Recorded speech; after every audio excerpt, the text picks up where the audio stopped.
How you doing, Joe? Happy Mate. Monday to everyone watching. Fun time to be a Melburnian. It's not 100%. 40 degrees Happy outside. Monday evening to you Yeah. too, Big J. It is the night after his birthday. Sup, everybody? Hope we're doing well. Welcome to yet another Monday night live stream where we like to have some good times before the official practice games come out. Good evening, Velo. Nice of you to come on, mate. Look at this. Still wishing you a happy birthday. He's a good man, Velo. Oh, mate, I saw his message on the chat. I saw on one of the episodes yesterday, and thanks, fellow. Much Had a love, fun much one, love. It was good. Trav, I know he won't give credit to Coleman because you've had it in for him all summer. All right. Travis is coming in swinging already. Travis, we haven't been on for a minute yet, and you're teeing us up like you've got me in your sights, and you want a punching bag or something, mate. You got to admit, he's a chance to be a top 8 defender. Look, I think there's a lot of players. Everyone's I'm a chance. Cutting you off, yeah. I think there's a lot of players who are chances to be top 8 defenders. Like half of the guys in the top 20 are probably chances to be top 8. The only problem with top 8 defenders is like numbers 6 to 8 are all like guys who are averaging 95, or at least they were last year. So it's not that hard to be a top 8 defender. Yeah. We don't want. It will be great if we can go 105 plus, and the back line would be awesome. And that's sort of what you're penciling Coleman for. So be it. If that's what you reckon he can do, then yeah, he really could be a top 8 for you. It could be a worthwhile selection. How do we submit our teams? Asks Kanga Jacob. Have you done a post yet or something? No, not yet. Give us like 10 minutes or so, and then I'll put it up, and then we'll get started from there. Similar to last week, I think it's a good way to kind of no pressure, right? No stress. Just post your teams, get your teams ready, and then remember, number one rule when you post your team is be awesome, but also put how much money's in your team. Because if you don't put how much money, we're going to struggle, and then you're not going to get a good review. Correct. We need to know the money. Jono, g'day, mate. Thanks for coming on. Even though you work Monday nights, well done. Thanks for coming on for however long we see you. Shawnee, how's it going, my friend? Hope you're doing well. Got Chris in. G'day, Chris. Unbranded. Mate, everyone's coming in. Wonderful to see. Happy birthday, Big J from Sean. Mm-hmm. Thank you. Chris Logan, wondering who I should pick, James Jordan or James Harams? No, James Harams. Mate, if I could pick James Harams, I'd probably pick James Harams. Lucky man, James. Yeah, not too bad. I'm almost in the park, like you pick both, to be honest. Parker definitely had a bit of CBAs and whatnot, but I think at the moment you can probably fork out the extra 50K and get rid of unpopular opinion, but get rid of Reed from your team, because I feel like maybe might be a bit of a slow start, and if you can pick up someone who's going to average you like 70 plus straight off the bat, that might be better for you. Yeah, James Harms wasn't really one for me until we obviously the news that came out today about Taylor Adams. So Taylor Adams is facing a delayed start to the season.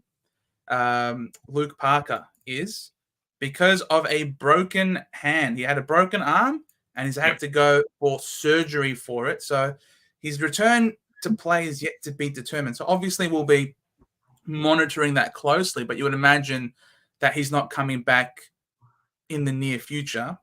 And all of a sudden now we've got a bunch of CBAs that have to go around. Now, if we look up DFS and sort of try and see what sort of percentage of the center bounces that Park had, and now all of a sudden we sort of have a better idea of the sort of bump that we can see for a bunch of the other players. Now, if we come here, Luke Parker was the number one midfielder in terms of CBAs last year for the Swans. Now, if Parker's out of the picture, obviously it means that we've got one person now out of Sydney's best 22, which opens up a list spot that wasn't there before. We also now have a bunch of opportunities for increased center bounce attendances that weren't there before either. So we're talking, could it be a Goulden? Could it be Sheldrick? Or it also could be the two new recruits in James Jordan and Taylor Adams. So obviously there is some, I suppose, we still have to do a bit of research. And thankfully, there's still another practice game this week for the Swans. And even more thankfully is that we also have round 0 where we can see them as well. So that's going to be really impressive, really interesting for us to see how the Swans line up in these next 2 games. If you check the chat, Joe, I've actually sent you the AFLratings.com.au pulled up the CBAs from the first practice game as well. And obviously we can see Parker with 46%. So does that follow on to James Jordan probably a little bit? Probably opens up space for a Sheldrick or someone else to come in as well. It's up to those guys, maybe not Jordan so much, but up to a Sheldrick or some other players to really come in and just be like, cool, I'm cementing my place in the team. Because I think Sheldrick is outside the best 22, but if Parker's going to be out, let's say, for 8 to 10 weeks, he could get a spot and make us some money, but it's just the price, really. I love Sheldrick. I think Sheldrick is an incredible player, but what I'm not too sure about, sort of following up on what you said in relation to is he best 22 or not, is I think his time on ground hasn't been great during the time. Now, of course, that is heavily affected by the fact that he was the sub a couple of times, and then he obviously was subbed off as well when he got injured. But I don't think his tank is quite up to scratch. I don't know if he's worked on that over the preseason, but his first game in 2022 had 67%, and then over the course of 7 games, he's had 53% time on ground. So I don't know. Does he now start to get a look? Is it a Matty Roberts, for example, that starts to get a look inside? Yeah. I think there's sufficient question marks. I understand what Breakout here is saying. I definitely think Adams. He's come across from the Pies not to play outside. He wasn't happy not playing in the guts. He wants to play in the guts. So I wouldn't be surprised if we see more from Taylor Adams, who unfortunately we didn't see in the last practice game. He didn't play. We gotta watch the Sydney Swans so closely this week and next week. It's ridiculous. Yeah, I think so. How close we have to watch him. But as you said at the start, right, we're lucky that Sydney definitely has opportunity. Obviously, there is some issues with players being out, all that kind of stuff, but round 0 definitely helps them. And it's basically what we want. There's very, very limited risk in the pick. No, that doesn't work. Thanks, Dan. Much love, Frio Tragic, you superstar. If Sheldrick if his tank is in fact all good, then he really could be a viable selection. Very, very true. Hectic Lugger, how are you, Habibi? Can't believe I'm going to the Carlton Pracky game and it's going to be 34 degrees. What are you doing, mate? Seriously. Watch it from the AC. KO exists, bro. There's no need to go out to 34-degree heat to watch them play. That's right. Why is it every other stage we've all changed our teams 100 times based on nothing? We're all nuts. Mate, my team Yeah, you go. is still the same. It's still the $0 team, Ian. I've told you time and time again on this channel, I was sucked in from these games last year. I am not getting sucked in again. Keeping an open mind, taking it all calm, not overreacting. Just, it's never as bad as it seems, and it's never as good as it seems. Just calm the farm. The season's not starting tomorrow. We still have another practice game to come this week, and there's still round 0. There's no need to keep faffing around with it. Just hold the brakes, Ian. We're not nuts. We can do this, bro. We can do this. Oh, there you go, Jono. Wishing you a happy birthday again. How nice is that? Thanks, Jono. Thanks, mate. Jacob, looking forward to We are too, mate. We are too. Chris as well. Should I pick James Jordan or James Arms? We just had a discussion Both. about that. Both. Do it. Paul Allen, Hinge breakout year 105. Thoughts? I think there's definite possibility, especially with Adelaide's kind of limited backline at the moment. It's more just about where his money comes from, where the scoring comes from. Can he keep it all year? Because, I think there's definite possibility. The good thing is, the best thing is for him, Laird's in the middle, Dawson's in the middle. Neither of them are going to be taking money from the backline. So it's not like there's some other teams like a Ridley or someone, and then, Redmond's got to make the jump from a 90 average to like a 120. It's just not going to happen. So, I think there's definite opportunity. There's potential there. Where's the scoring just going to come from? How's he going to jump up and do 10 to 15 more points every game than what he's been doing already? Maybe even more. I think Hinge is an 85 rated. Let me just pull up Supercoach for a sec. I think he's only like an 85 average at the moment. So where's all that going to come from is probably the biggest question. I'm just playing around with our camera positioning, guys. If you can tell, we're sort of just jumping around all over the screen. So Hinge is what? Break even of 85. And that's probably where around he's priced, because he's just under 500k, so about 85, 90. So if he was to go 105, where's that extra 15 points of scoring coming from? It's probably the big thing. I guess it would come to, was there a change in his game last year? Wing, halfback, flank. He was injured. All right, let's take out those injury-affected games and see what he averaged without those, and see whether or not his score, whether or not how he performed last year is fine to be replicated. Yeah. So if he's to go 105, he's got to jump up 17 odd points. Let's say 20 points. That's a lot of points per game. That is. That's a lot of points. And what was the kick-ins like over there for the Crows last year? Kick-ins. Adelaide. Brody Smith. Hinge. He's already getting quite a few kick-ins. He was already second in line.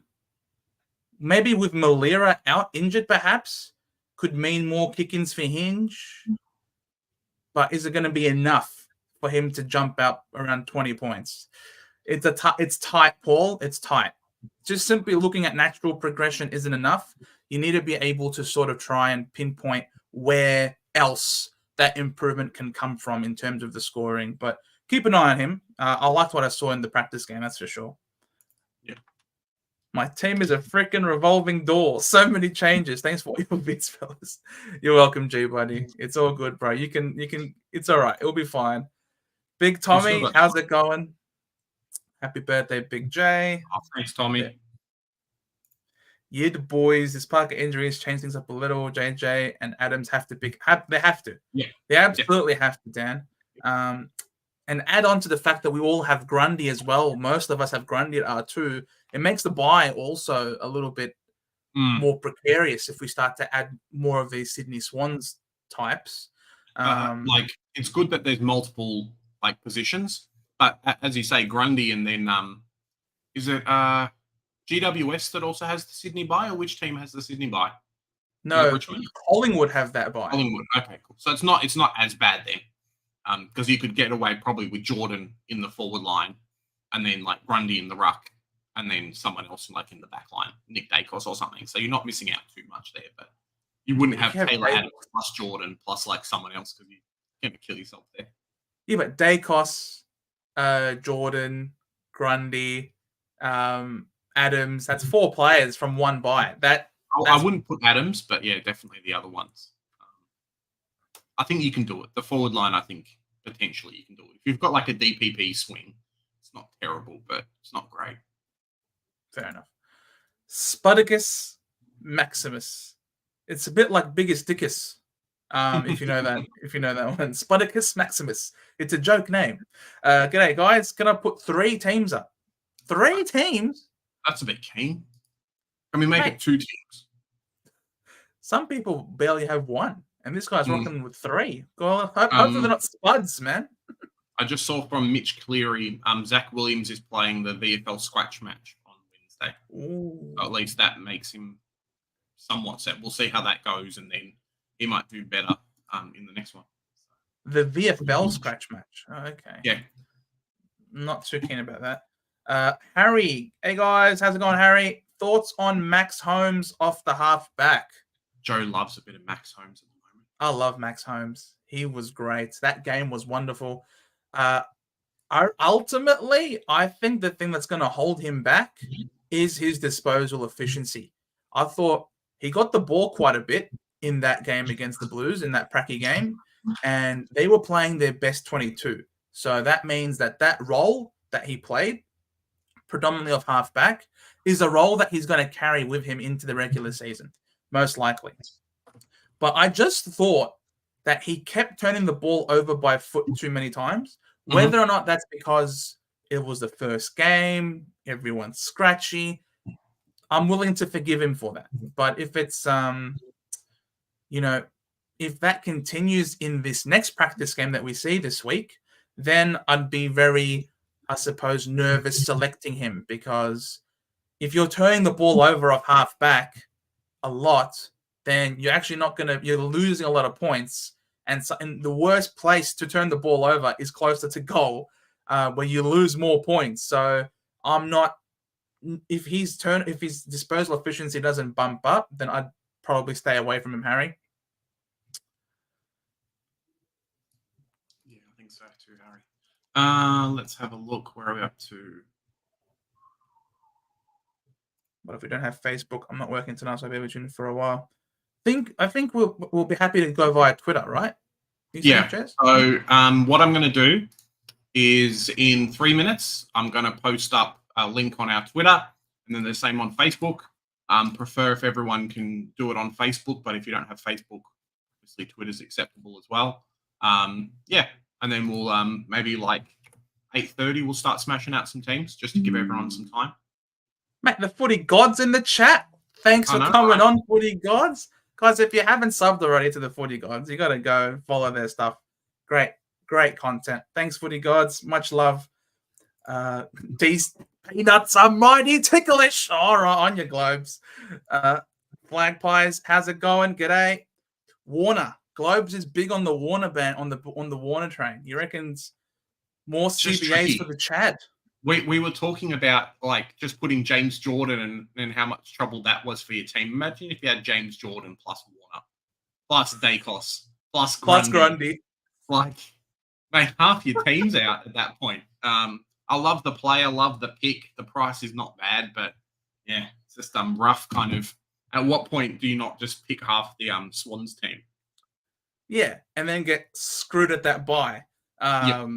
When a lot of people don't have players there, especially if they're not starting with Nick Dacos, then that would be a massive problem. You're left way behind the 8 ball. Yeah. Hol, how's it going? Thanks for coming on, Mr. Disco Ball. Yes, big fan of content. It will be on the Twitter.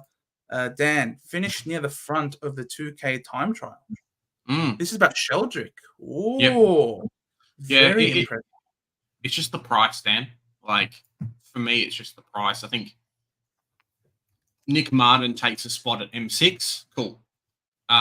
You've obviously got the other 2 boys at M7, M8, and then it's just premiums. Like, guys who are going to be top 8 for me. So if Sheldrick was a forward premium, 100% chuck him in your team. But I just don't know if he can do it for me today. I don't want to have to spend a lot of money and fix problems across the board in different areas this year. Especially Sheldrick was so good last year at 190k. But he's now 301. That's an entirely different proposition. 301 as opposed to 190 is very different. 102,000 to be specific. So, but I don't like mid prices in the midfield at this point of the season. I'm just not big on the mid prices at the moment. I think either go guns and rookies in the midfield, and Nick Martin's going to be a defensive primo for me anyway. The links for Twitter and Facebook have just dropped now, so you can jump on either and post your team in probably about half an hour or so. We'll start pumping those out. So yeah, should be There fun. you go. Remember, sub to the channel. Velo, been thinking of not picking Harley Reed. Thoughts? Yeah, Mel. Well, I'm 100% in the same boat. No Harley Reed opens up another mid-pricer, and if you saw our video yesterday talking about the Freo West Coast game, he's really got to come in and impress us in the second one, because 200K for a guy that's getting 8 possessions off the halfback and 4 cramps in a game doesn't really show much for me, unfortunately. I'm still, again, like as you guys might have been able to tell by now, I'm very chill this week. I've just been enjoying the football for what it is and trying to look at the role. And the role was there. Yeah, all right. He didn't look sensational on the day. It was his first hit out. But you're looking at these games, judging the roles. You're not there to judge, this player looked crap today. Cut him. That's not what you're doing. First year player, I'm judging if the guy's going to be ready to play AFL. Like, he might play, but if Harley Reed's going to be the sub risk every week because he's got to get rested, like, I want to come out blazing, not be like, oh, sorry. He's not going to be rested. He's not going to be subbed out during the game. This guy is their number 1 pick. He is very important for their future. He's a gun player. He's going to be played as much as he can be played. I'm with you, big fan of content. Like, if you just look at one practice game, his very first practice game, where so many other experienced, seasoned AFL players looked like crap as well on their first day, I find it hard to be critical. I think he is being judged overly harshly because he's been in the media so much. I honestly think if he wasn't talked up so much in WA, we would not be so critical of him. He had a tough game, 10 disposals. I thought he used the ball by foot mostly well, apart from that one kick from the kick-in, where his teammates just weren't switched on. They didn't push up the ground. They just stood there, and it caused a turnover. I'm not willing to kill this guy right off one practice game. I'm not either. I didn't say I was. I said I needed to wait and see what we saw in the next practice game, because I'm more than happy not to start him. Like, if we get another performance now, similar to the one we saw before, and he has more cramps, he doesn't play a full game, or he goes missing for half the game like he kind of did in this one, I'm a little bit worried. That's all I'm saying. He was also up against fresh opposition. As the game continued to go on, West Coast were playing their limited number of players. Freo taking players off and putting in fresh players. If he's going to be burnt by fresh opposition, I can completely understand that. He's playing his first ever hit out. He was probably amped up. He was probably, I don't know. I'm not here to be his lawyer by any stretch of the imagination. I'm definitely happy to look at him for another game. Yes, fair enough. But the decision to cut him, and then what happens if he pops off next week? Oh, so now we're judging people based on their individual performances. That's not what the role of the preseason is. These preseason games are to ascertain roles. It's not to cut people based on performances on the day. And to confirm what we've seen over the preseason. Correct. Yeah, absolutely. Which is Harley Reed hamstring scares like 5 times in a row. That wasn't a hamstring scare. He suffered cramp. I'm saying before that, doesn't matter. Okay, so now we're not picking him because he could be an injury worry, but we're happy to pick Nat Fife, are we? If Nat Fife plays the full time, plays the full time and says, "Hey, look, the whole preseason Nat Fife's been fit. The whole preseason Nat Fife's been fit, dominating in the midfield, doing all these things, and we see it in the preseason games. Like, that's confirmation, right, of Nat Fife being fit and doing well. It's confirmation bias. That's what it is. I'm keeping an open mind here. I've got no stonks. I haven't put any money on Harley Reed. I've got no skin in the game. If he's no good, then he's no good for Supercoach. Fair enough. I'll jump off him. But writing this kid off of one game, for me, I feel for him a little bit. He didn't ask for the attention. He didn't ask for the publicity. He's just a good footballer taken at pick number 1. Blame the WA media. I understand. Blame WA. Globes, going to Richmond v Collingwood with the misso. Nice. Well done. Hope you enjoy it. Williams is injured, says Trav. He's going to be playing the VFL scratch game. Yeah, Williams is playing the VFL practice match. Mitch Cleary's just come out and said it, so he can't be that injured. Maybe he's going to play like 10 minutes and then come off again, but if he plays this one and then manages to play round 0, does he force himself into our teams? That's the question. I love it, Tommy. I love it, mate. If it makes me a buck here or two, why not? Ian, Swan's my flag pick. With players like Goulden and Warner having a ruckman that will actually win a hit out. Fair shout, Ian. Yeah. A little bit is the forward line I'm a little bit sketch about, and the back line with no Paddy McCartan. But if they can work those things out, I think the young brigade is definitely going to be able to do it. But this year, I think we're going to see a stronger top 8 than we've seen in a very long time. I don't see Port getting worse. I don't see Carlton getting worse. I don't see Brisbane getting worse or Pies getting worse. So it's going to be hard. Like those 4 games or potentially 3 games the Swans have to win to get into the grand final. It's a lot. Like they're going to be blockbuster games every single week. So it's going to be anyone's chance, really. Yep. Chris, unpopular opinion, Zach Williams is out of my team. Can't trust his durability, and he might not even make it for round 1. Maybe. I'm not against that, Chris. Obviously, people have got him selected because he's shown in the past what he's capable of doing and what he has provided us with. If we go to Zach Williams, and for that price, he's obviously very heavily discounted. But you are very correct in that his durability has been far from ideal in the past. And people aren't picking him to be a keeper. People are certainly picking him to make us some money, hopefully relatively quickly, and then we trade him out to an Uber premium. But if he can go any of these scores, really, at his current price point, he'll make us the money. Now, whether or not you want to fade him and you'd rather go for someone like not a Shodrick, someone like a Massimo, for example, I'm not against that, to be honest. Yeah, it's funny. I'm almost inclined to pick a Massimo for the first 3 weeks and then give him that chance to show me why he's not a good selection and then sideways to Zach Williams if I have to. Instead of being forced into the selection and then have to trade Williams out. If Williams has a good first 2 rounds, sure, no worries. And then I can just go Massimo to Williams in round 3. That might end up being the play for me. Yeah, well, Williams isn't going to have an early price rise, as you say, because he's got the round 2 buy. So, exactly. You could do something cheeky, have someone else, and then downgrade to a Williams just before his price rise. So that could work, but as we like to say on the channel, you want to start the injury-prone risk. You don't want to trade into it. It's more just being the awkward price for Zach Williams. Like Massimo to Williams is basically free, but Williams to Massimo isn't. So correct.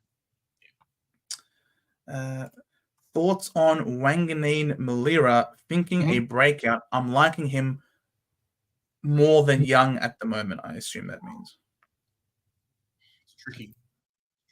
I mean, Nazaya, he's a good player. I think he's definitely breakout potential, especially depending on what happens with Sinclair. We'll see kind of what happens over the next lot of preseason games and then where the positioning and stuff is. But his upward trajectory, man, went from a 70 average in his first year to an 85, I think, in the second year. And we obviously know how good his second half was and how clean he was. So can he do that to start with? I think the position's there. More just about being able to jump. From his first year to second year, he jumped 30 points. Sorry, not more. 30, let's say 34 points average, he jumped up. I don't know if he can do that again. That's the only thing. averaged 92 post buy last year, which No. wouldn't put him top 6. No. And he's Obviously, priced too high. so we'd obviously need a bit more out of him. That can come from natural progression, as well as with Sinclair being playing more midfield. Apparently, he might not take as many kick-ins, could free up more kick-ins for Nazaya, so he could get some more points that way. I like Nazaya as a player, don't get me wrong. That's why we started him last year, hoping for him to make us the money. But at his price point, you are really picking him to be a keeper. And, at 475k. So you're picking him to be a keeper essentially at that price point. And he's going to be a keeper if he's anywhere in the top 8 defenders, 8 to 10 defenders. So him, like Sinclair, they like to play their games at the Docklands, and his games at the Docklands really opens up in the back half of the season after his second bye. So that's what I'm hoping to get Sinclair in myself personally. Both he and Sinclair perform better at the Docklands. They don't have too many Docklands games early on, which is another knock on him. The difference in his scoring between Docklands and away from Docklands is pretty stark. I don't have the numbers off the top of my head, but they are significant. So that's another reason why I'm against the Nazaya selection, personally. Yeah. You're not the thing with the pick as well is like, cool, you can pick up Nazaya at 480k or 475k, or you pick him up at like 530k later on. It's not like you're going like Connor Buderick now becomes a keeper and you miss out on 230k of upside there. It's you probably pay 50 to 60k max more than what he's priced at now, so not much of a loss. Yeah, and we're picking a Buderick not to be a keeper. We're picking him at that price point to make us money. And we anticipate him to make more than 50,000. You know what I mean? Like, so ultimately, the premium that we trade in later down the track is we're saving a lot of money. We're getting them for cheaper, as well as Buderick. We're hoping for a Buderick to be a 1 down, 1 up, essentially, to get a primo defender. Sean, I said I wouldn't pick 5, but I really am tempted on the watch list for sure.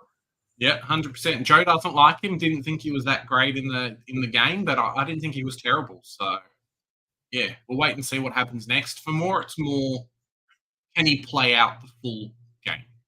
Being rested halfway through, I know it's precautionary and practice match and whatever, but it doesn't show the greatest signs of, look, he's ready to go. You'd be a lot happier if he played out the full game and kept up the consistency and just blew people out of the water versus like question marks at the moment.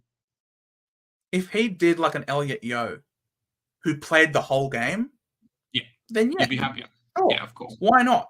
It looks like he's really turned the corner with his body that way. But he's now played that practice game as well as the intra-club. He's only played the first half and then sat out. And I can understand why they do that. I mean, with this history, his last 4 years, he's missed a lot of games. So and they've signed him on for a 2-year extension. You know what I mean? So they obviously want to get as much as they can out of this great man. And for me, I would find it incredibly difficult for a guy of him to make 150k for us, handballing out of congestion, playing half of football. Like he had 20 disposals, of which 17, 18 of them were handballs. Like, and he got caught a couple of times. A lot of them were effective.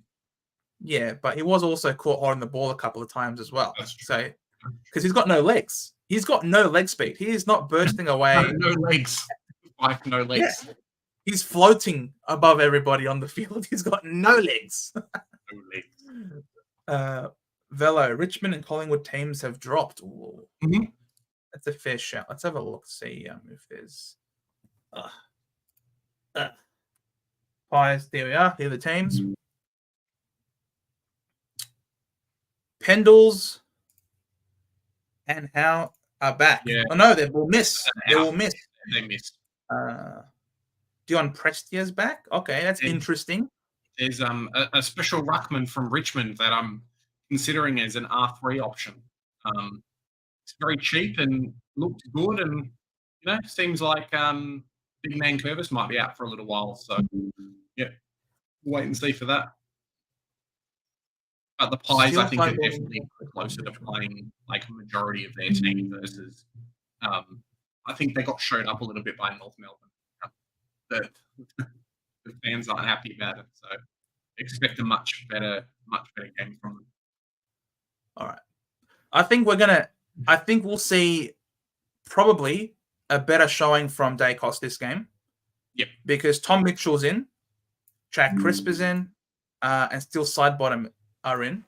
So I imagine that these guys are going to be able to win the ball for Dacos and feed him on the outside. So I anticipate there's going to be an uptick in the performance of Nick Dacos compared to last week. You can just tell based on the team. So I think that's going to be a thing. Obviously, as you mentioned, the Nank the Tank not playing. So we're going to have a quick look at our potential R3. Also would like to see how this Richmond midfield lines up because I'm pretty sure we've got Thompson Dow named on the ball as a follower. Yeah, I know. With the acquisition, with Prestia and Taranto and Dusty and Baker all in, Thompson Dow still named on the ball as a follower. So that's also really interesting to see. I'm waiting to see where he actually plays because I know in the past they've had like Caleb Daniel line up as like the ruckman in these type of games, and obviously they don't take it to heart and things like that. So maybe he's named there and then he's going to start on the bench and Hopper or someone else is going to be there or whatever. But I can be tempted, but it goes back to what I was saying, right? I'd rather have McKercher Sanders and then just upgrades. If Thompson Dow comes out and we must pick him 100%, cool. Okay, I can make adjustments to my team. One who I'm really excited about is my Keedy Lafau. I'm going to butcher his name, but the guy, 95 kilos, 197 centimeters, the one they picked up with their last pick. He looked amazing. He looks good. And as a 102K rookie in the forward line, like, hey, presto, get in my team. Yeah, he's definitely one to watch over this game. See how also he Finn plays. McRae. Yes. Finn McRae. That's the big question. Does he step it up? Does he show that he cements himself in the team? Or is he going to be sub-risk? Is he going to be on the skirt still waiting for an injury to break into a premiership side? So again, there is some interesting, obviously, players of note from this game who we will be very happy to look in closer detail about. Tommy, Jesus, Jason Horne-Francis was close to that 400k mark. I'd be tempted. Still only in 6% of teams. Mate, Horne-Francis is a good player. He's a good player, but he's streaky. He's still young. He still has to put it all together. He'll have moments, for sure, where he looks amazing, where he dominates, where he bursts through stoppages and things like that. But too often, he goes missing, and could be times where he's starting forward. Like we saw in that practice game against Adelaide, he started forward. And then in the second quarter was moved onto the ball. So there's a bit of question marks over him. He will undoubtedly be good in the future and possibly even Supercoach relevant. But for me, he's not relevant. Even at 400k, I wouldn't be picking him. Yeah, it's I don't think it's his year. I think maybe when a Boak or a Wines or one of these guys retires, he can get more of that majority mid. But I think he'll end up playing more high half forward mid anyway because he loves the burst from the stoppage, right? So when those guys kind of leave, I think there might be some more space for him. I'm expecting, 78 break even. I'm probably expecting maybe go up to like an 85 average. Like, you're not going to pick him. Like, do you really think he's going to come out and be able to make you like 150k? You'd be very, very lucky. Port Adelaide would have to have a lot of very shocking opponents at the start of the season for them to be, for him to kind of go up to the level that we need him to be a viable option. Yeah, agreed. Yaron, how's it going, Yaron? I hope you had a great B-Day, Big J. Oh, thanks, man. Thanks, Yaron. G Money. I Also, don't how know about what- Massimo? Yeah. Yeah. Massimo's good, but we can't forget that last week there was no Carl Amon, who was penciled to be playing halfback. And that's why we were all sort of raving and talking about him during the preseason, that, Carl Amon might be the guy off halfback. And obviously Massimo sort of played that role on the weekend. So, obviously keep an eye on him for sure and look out for the teams. If Carl Amon is named, he missed last week because of soreness. Whether or not that means he gets up this week is a different story, but you got to keep an eye on Mass. I do agree he could be a good pod instead of Williams if Williams doesn't get up.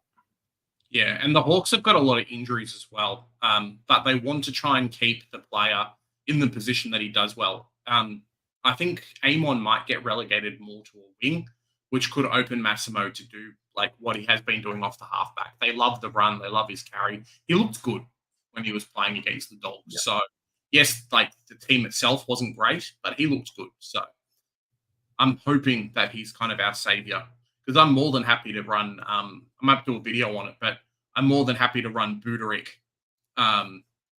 Massimo, and then like a rookie at that position, because it looks like we've got no backline rookies, Joe. Like even Curtin was saying, he might be like a dud, not a dud pick, but he might be like a slow burn in the VFL and then come on. So what does that leave us with? Like Ethan Phillips maybe, and Caulfield and Reed? Like I'm not as confident. Probably Gibkiss as well, but it's not like the set players on field that we've had in previous years. Correct. It's been tough, I think. No one really screams pick me, right? No. In the back line, and really it's I anticipate there's going to be a lot of, I guess, maneuvering to do some correction trades early on to get the one that pops off. It could be a Jace Burgoyne, for example. Dan Curtin doesn't look like he's going to be the one. Could be a Connor O'Sullivan. He did some great things for Geelong. People aren't talking about him much. Could be Tom Brown running off half back. If he gets a call up for Richmond, people aren't talking about him too much. Gibkiss, he's guaranteed to play every week. So maybe you pay up that little bit extra to get the guaranteed person playing every week, who gave us an average of 70 a couple of years ago, which would make him good money pretty quickly. So there's a bunch of players that are out there that I wouldn't be averse to fielding a Gibkiss at D6, for example. Like the best thing about our back lines this year is the fact that DPP's come in round 7 and we can just move McKercher and some other players back there. Yeah. Like you only have to suffer with having a bad back line for like 3 weeks. Like really, that's not 3 weeks. You know what I mean? Like 6 weeks done. That's it. So. Magnus, is it worth paying up for the bond? Yep. I think so. Do it. Be happy. I think so. He's got a good buy. He doesn't have an early buy. Yes, he's ridiculously expensive, but he just scores from a wide range of avenues, whether it be through possessions, whether it be through marks, because of his incredible size and athleticism. He can take some great contested marks.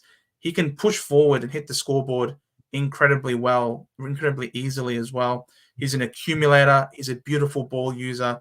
Like, the Bond can do just about everything on the football field, dare I say. So for someone like that, his ceiling is unreal, and he showed us that he was the most captainable option out of all the players last year. So you're picking him, you're setting and forgetting. You're not worrying about trying to trade him in down the track. Yes, it'll be cheaper, but how much cheaper? What, $650K? Still a lot to pay up for later down the track. So I think it is worth picking him up. People are really understating, especially through the early buys, having a set like locked in captain, like how good that is. I think there's going to be a real kind of talking point of, oh snap, I didn't start Bond, compared to, hey look, I did, and where the positionings are and stuff on the team. So yeah, I think that's really going to come in and bridge the gap a little bit early for some people. Yep. Kai Broom, how's it going, Kai? Thanks for coming on. Sheldrick to come in to get 40 to 50% CBAs.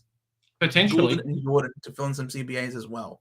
But potentially, we'll come in and see Parker only got 46%. So for Sheldrick to come in and then push other people out, I don't think is going to happen compared to the first practice game. But yeah, Sheldrick looks to be that guy. So it really depends on, does Taylor Adams play this week? Cool. Okay, he comes in, you think he's majority mid. Cool. Okay, then what's his CBA is going to be? Is there space for another one? Because they might just put Adams in straight for Parker and be like, yep, that's it, done. The rest of the players can really survive and do what they're going to do. So, yeah, we'll wait and see. Dan, I'm running a very deep backline and Martin at D5. So I assume that means 4 primo defenders, and then Martin will swing to D5. Yep. As I have dropped Zach Williams. If Zach Williams gets up, I may go deeper in the midfield. I will post my team on. Cheers, Dan. Looking forward to seeing that. Global, thoughts on Cam Mack with potential more mid-minutes and looks like taking an upward step? I don't mind the pick. I think we've spoken before about just the amount of players and stuff we're picking in the forward lines this year and the competition for those spots. If he ends up becoming a keeper in that position or ends up becoming the guy that we want, fantastic. But for me right now, I'm really waiting to see what happens in the next preseason game before I make a decision. But the scoring's there. If he's going to come in and play majority mid at this club, then 100% go for it.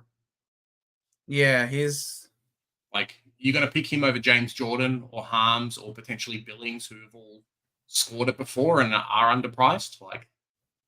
It's a tough one. Yeah, they've got some injuries, the Hawks. A lot of them are in the back line. There's no Will Day, but I think that's sort of opening up the door for a Hustwaite in the midfield to sort of take that position. Whereas Cam McKenzie, I think he's still going to play a lot of minutes forward, maybe play a high half forward sort of role. He could be worthwhile at 271k. Could be. Obviously, keep an eye on him in this next practice game. But for me, I don't know. I just think there are other options that I've seen do it before. And so I'm more likely to go with them as opposed to a more speculative selection, if that sort of makes sense. No, it does. Harry Aitken. Very sick picture. Thoughts on Riley Bonner? He's such a tease. He's just come out of nowhere and then become an option in Supercoach. I'm just waiting. I'm really waiting to see what happens again. Obviously, they picked him up for a reason, right? St Kilda came in, Port Adelaide were going to relist him. St Kilda went, bango, no, you're playing for us, which is great.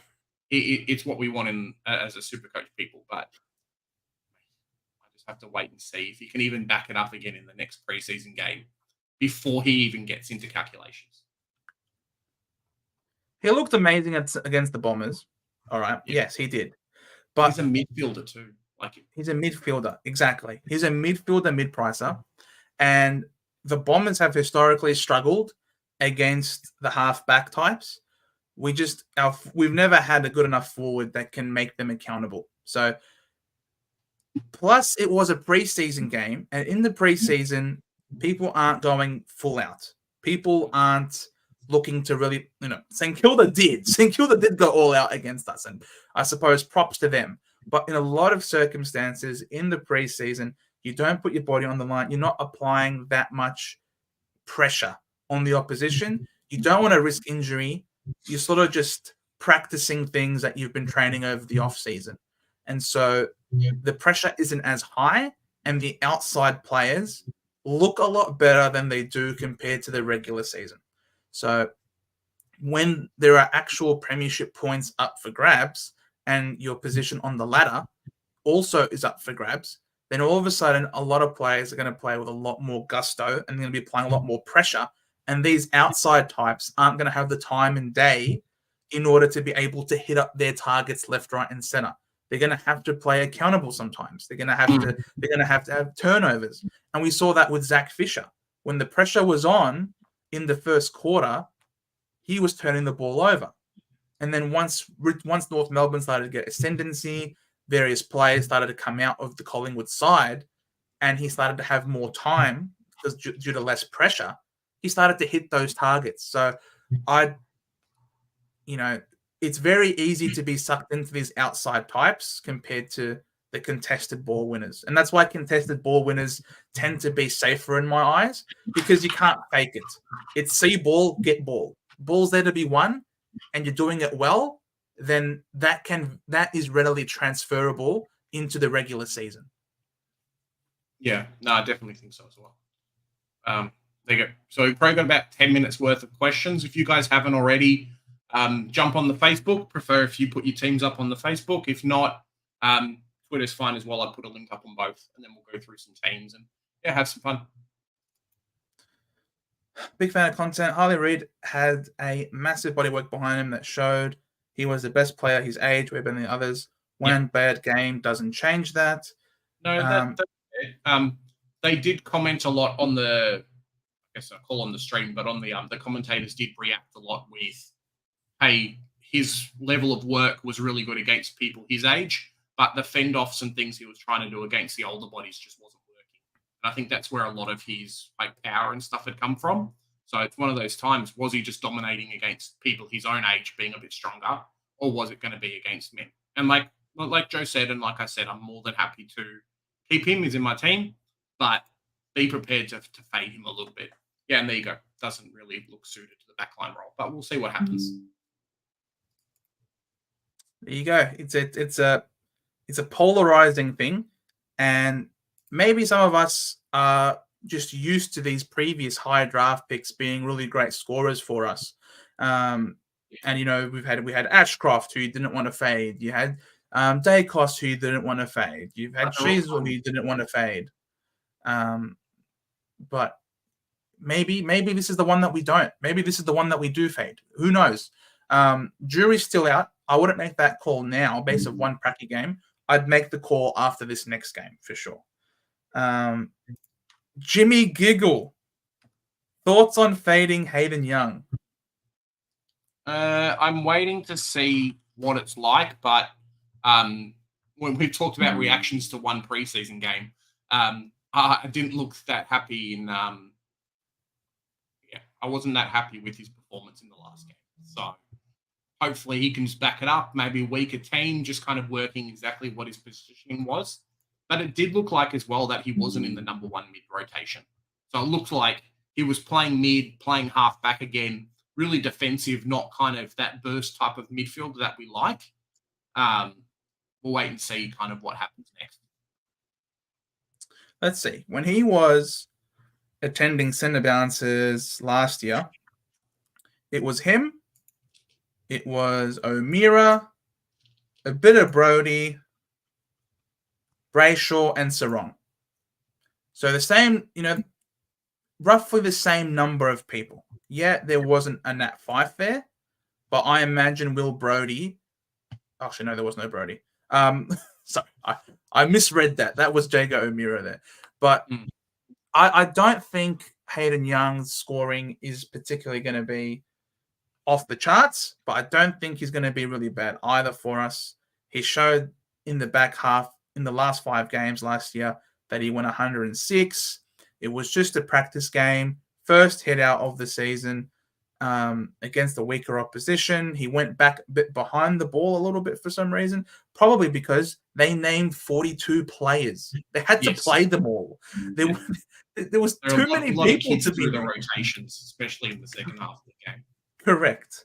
So don't read into it too much. This week, they're naming an official hit out because last week's practice game, like 5 or 6, like the other teams are, but it's not 42. Like last week, it's not were 42. Games basically organized between the clubs, but this week coming are official hit out games. So we are more likely to see better performances this week with more structured best 22 setups. Jen, how's it going? Thanks for coming on. How you doing, Jen? Livingston versus Naismith, Nank injury, Seth Steen. It more comes down to which one do you think's actually going to play, and it was interesting seeing. We know kind of Joe and I have talked about Livingston a little bit in the episode that came out a couple of days ago, but Naismith looked decent.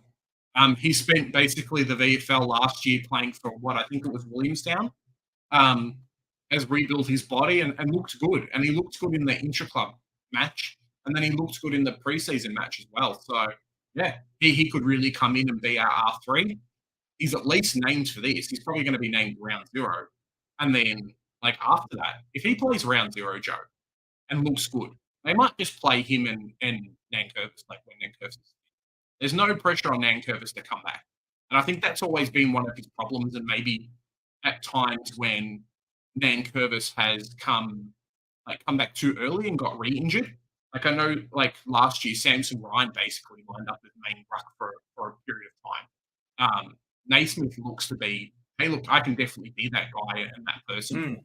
So, yeah, he could be a definite viable option. And 123K is a lot better than Jordan Sweet, who's probably not going to play, or at least not number 1 ruck. And then Conway, who's too small. So we could get, 80, 90 average out of Naismith pretty quickly. That's true. But we also got to keep an eye on Livingston, because Livingston could be playing R3 himself. Yes. With Matt Flynn having his hamstring tendon issue. So hamstring tendons tend to take a long time for you to recover from. So if that means that there's no, Matt Flynn, then we could see West Coast play with both BJ Williams and Livingston. And if that's the case, then Livingston at 102K becomes a really interesting proposition. So keep an eye out on the preseason, Steen, for sure. Reed is also SJP. Reed is also so highly picked because of how much the media has hyped him up. At 200K, most rookies usually get faded. Look at Sheaswell last year. I wouldn't just say that it's because he's highly spoken up, SJP. It's also the fact that he's got the role that he's got. And he was touted in the preseason that he's going to be introduced to AFL football playing off halfback. And that's mostly where he lined up on the weekend that went past. And that is really good. If you've got someone in the forward line playing a halfback, then you normally take that option, because we don't want forwards who are playing forward in our forward line. We much prefer the halfbackers than the forwards. And he's obviously very talented. He's a number 1 pick.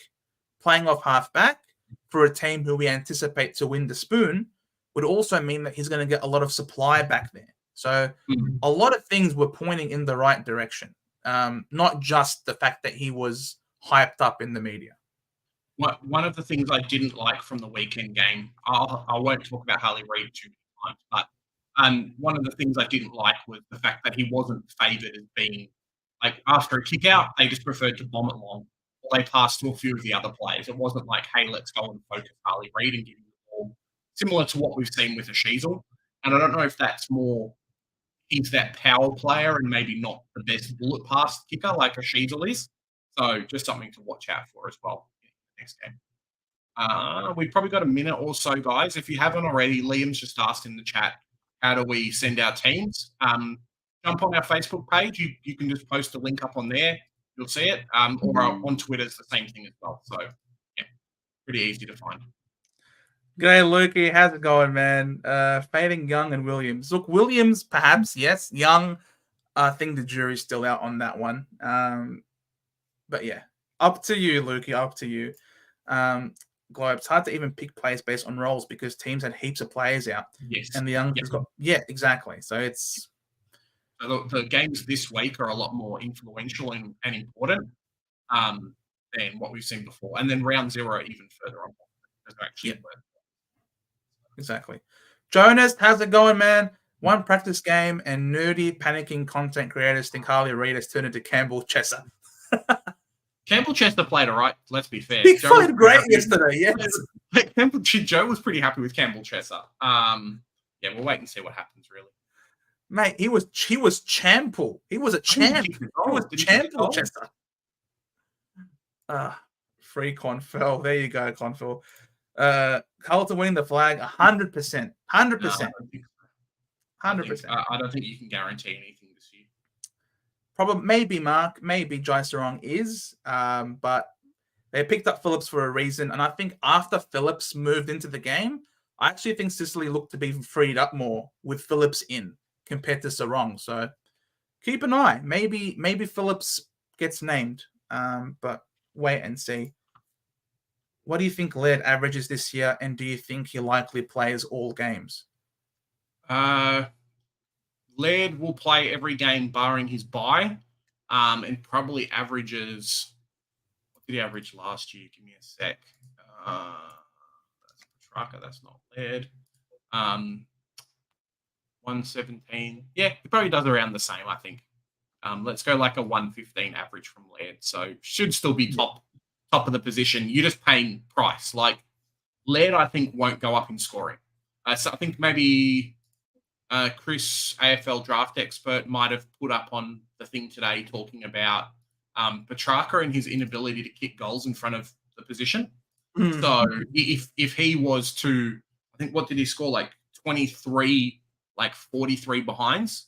So if he turns some of those behinds into goals, like that's more scoring that he gets every week versus someone that like a Laird, who I don't know if he actually does that. There you go. Yo, how's it going, Supercoach Masters in here? Thanks for coming on, guys. I think Williams is a better downgrade target with the R2 buy, and we can wait to see if he makes it through 2 games of the best.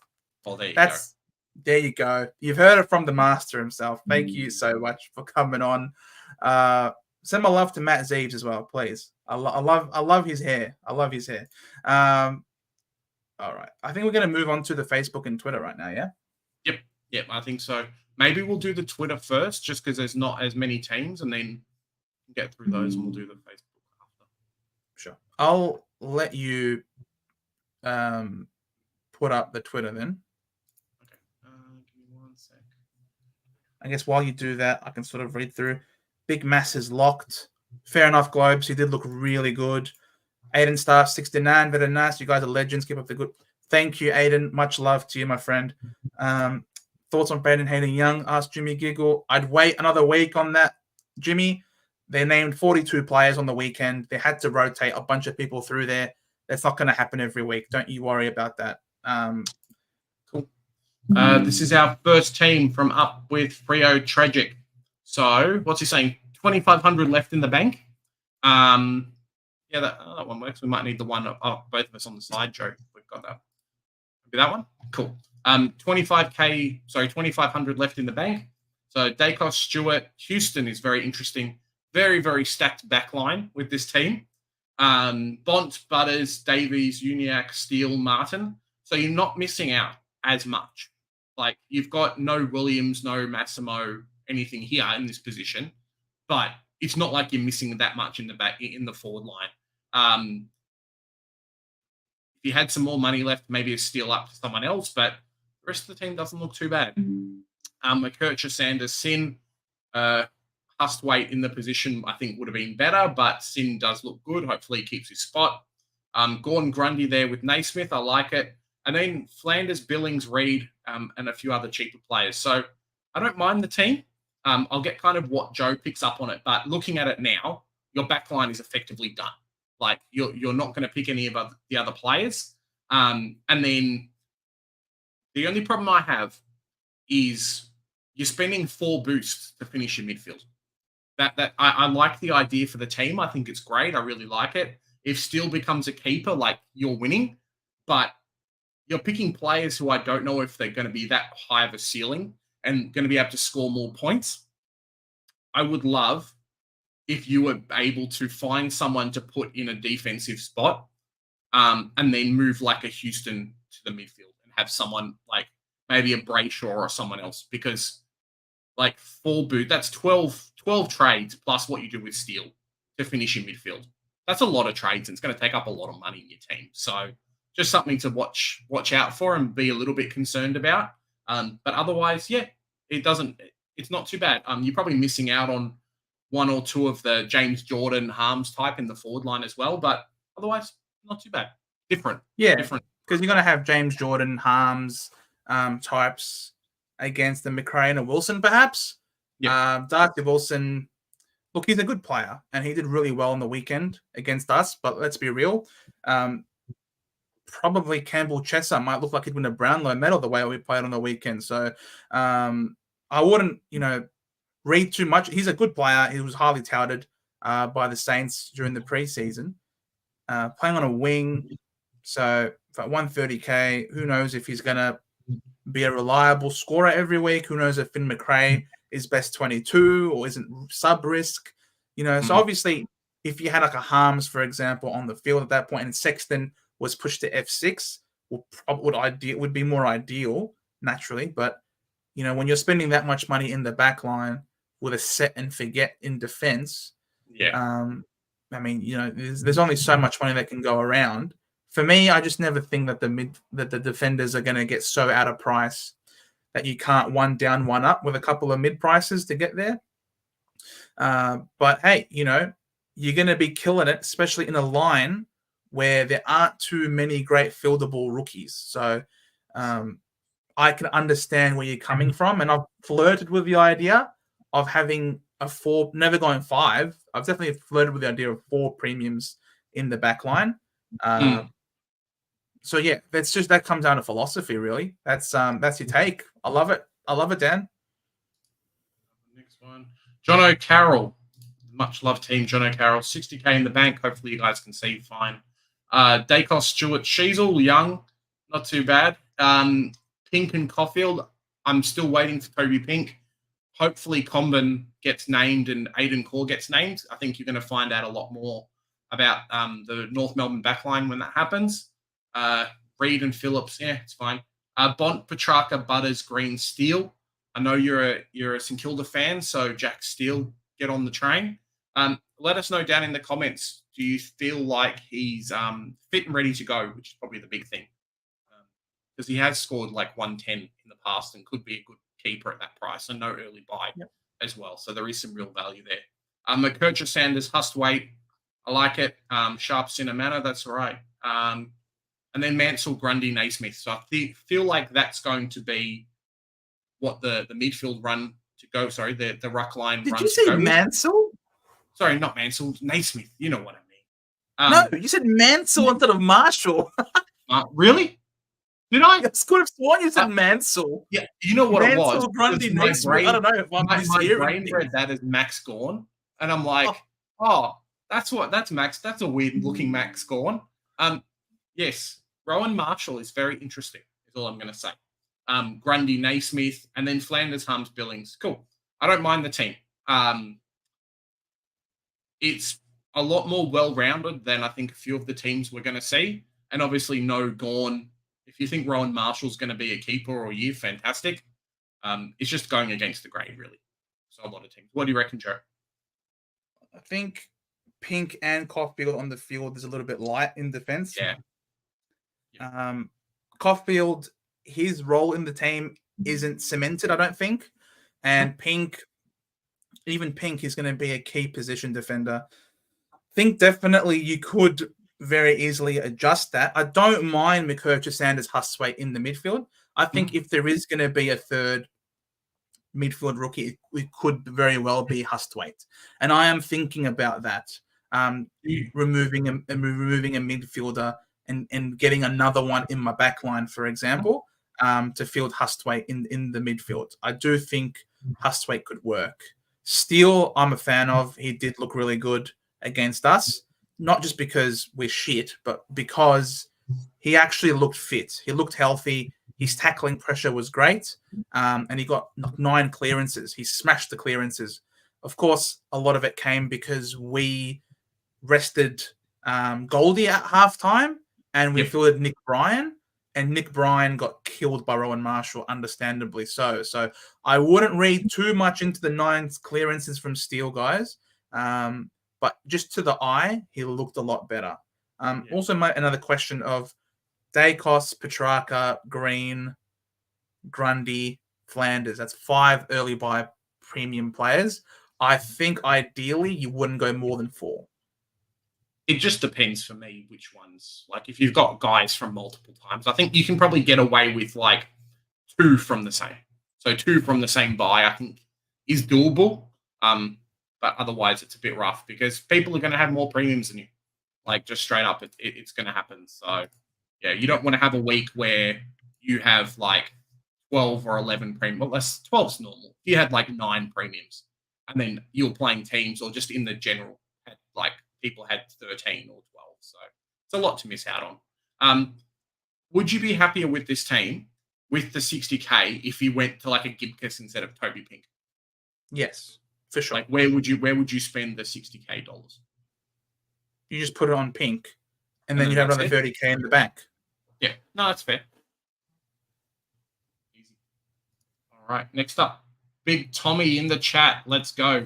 You got a lot of money left. I'm not going to lie.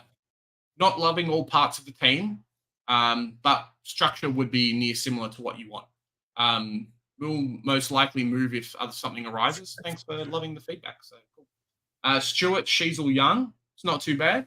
Buderick D'Ambrosio Williams. I can see what you're trying to do there, and I think it's something that we're going to promote probably more over the next couple of days. Is just keeping up with, like, you know, the lack of rookies in the position is a real big thing. Correct. Yeah, the lack of rookies definitely makes it really, I suppose, worthwhile as a selection, because now all of a sudden you've got this surety coming out of the back line. Yep. And you could even free up some more. Yeah, exactly. Like Buderick, I think, will be a great cash cow.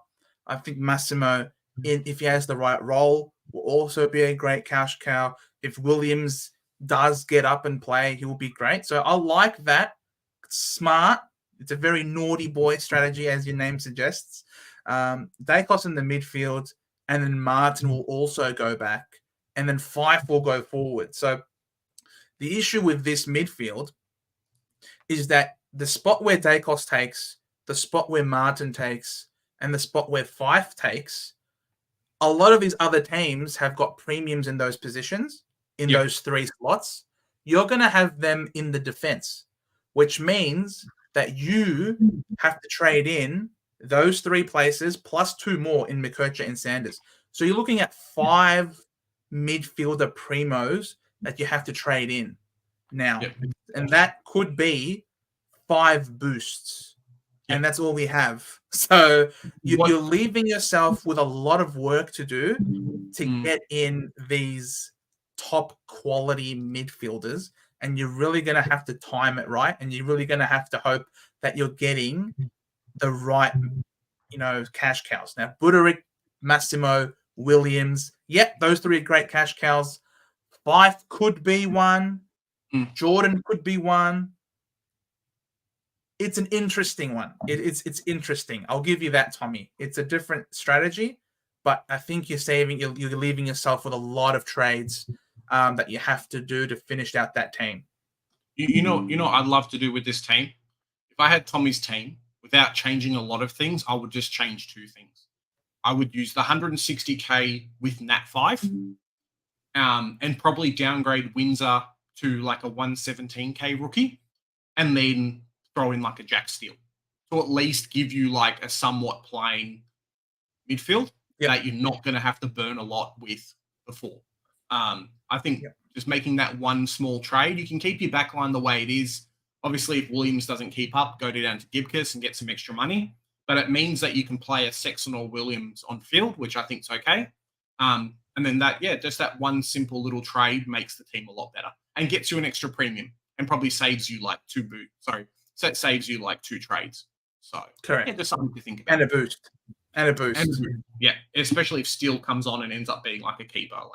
It's not bad. Which he really could. He really could be back to his best. And I'm bullish on Steele. So well done. Hopefully you guys can see. Sicily, Stewart, Young, Buderick in the back line. Not too bad. Williams, Caulfield. Yep. I like it. Petrarca, Merritt, Butters, Goulden. It's It's very different. Green, McKercher, Sanders, Curtin. So it really just depends on if you like Curtin or maybe a Hurstwaite. From what I'm seeing, Curtin might end up being reserves just to start. And then Gorn, Grundy, Flanders, Zerha, Joe. There's a Zerha.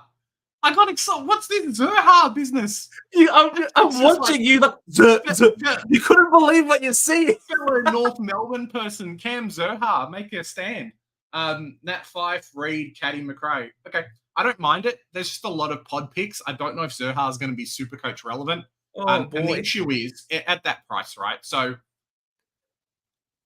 when we talk about the defense and mid prices, like Connor Buderick at that price is okay. It's fine, right? 300K, whatever, it's okay. The issue I have with someone like Zerha's price in the forward line is that Zerha in the forward line, he needs to be a keeper at that price, because if he scores a 90, then he basically goes up to 450K.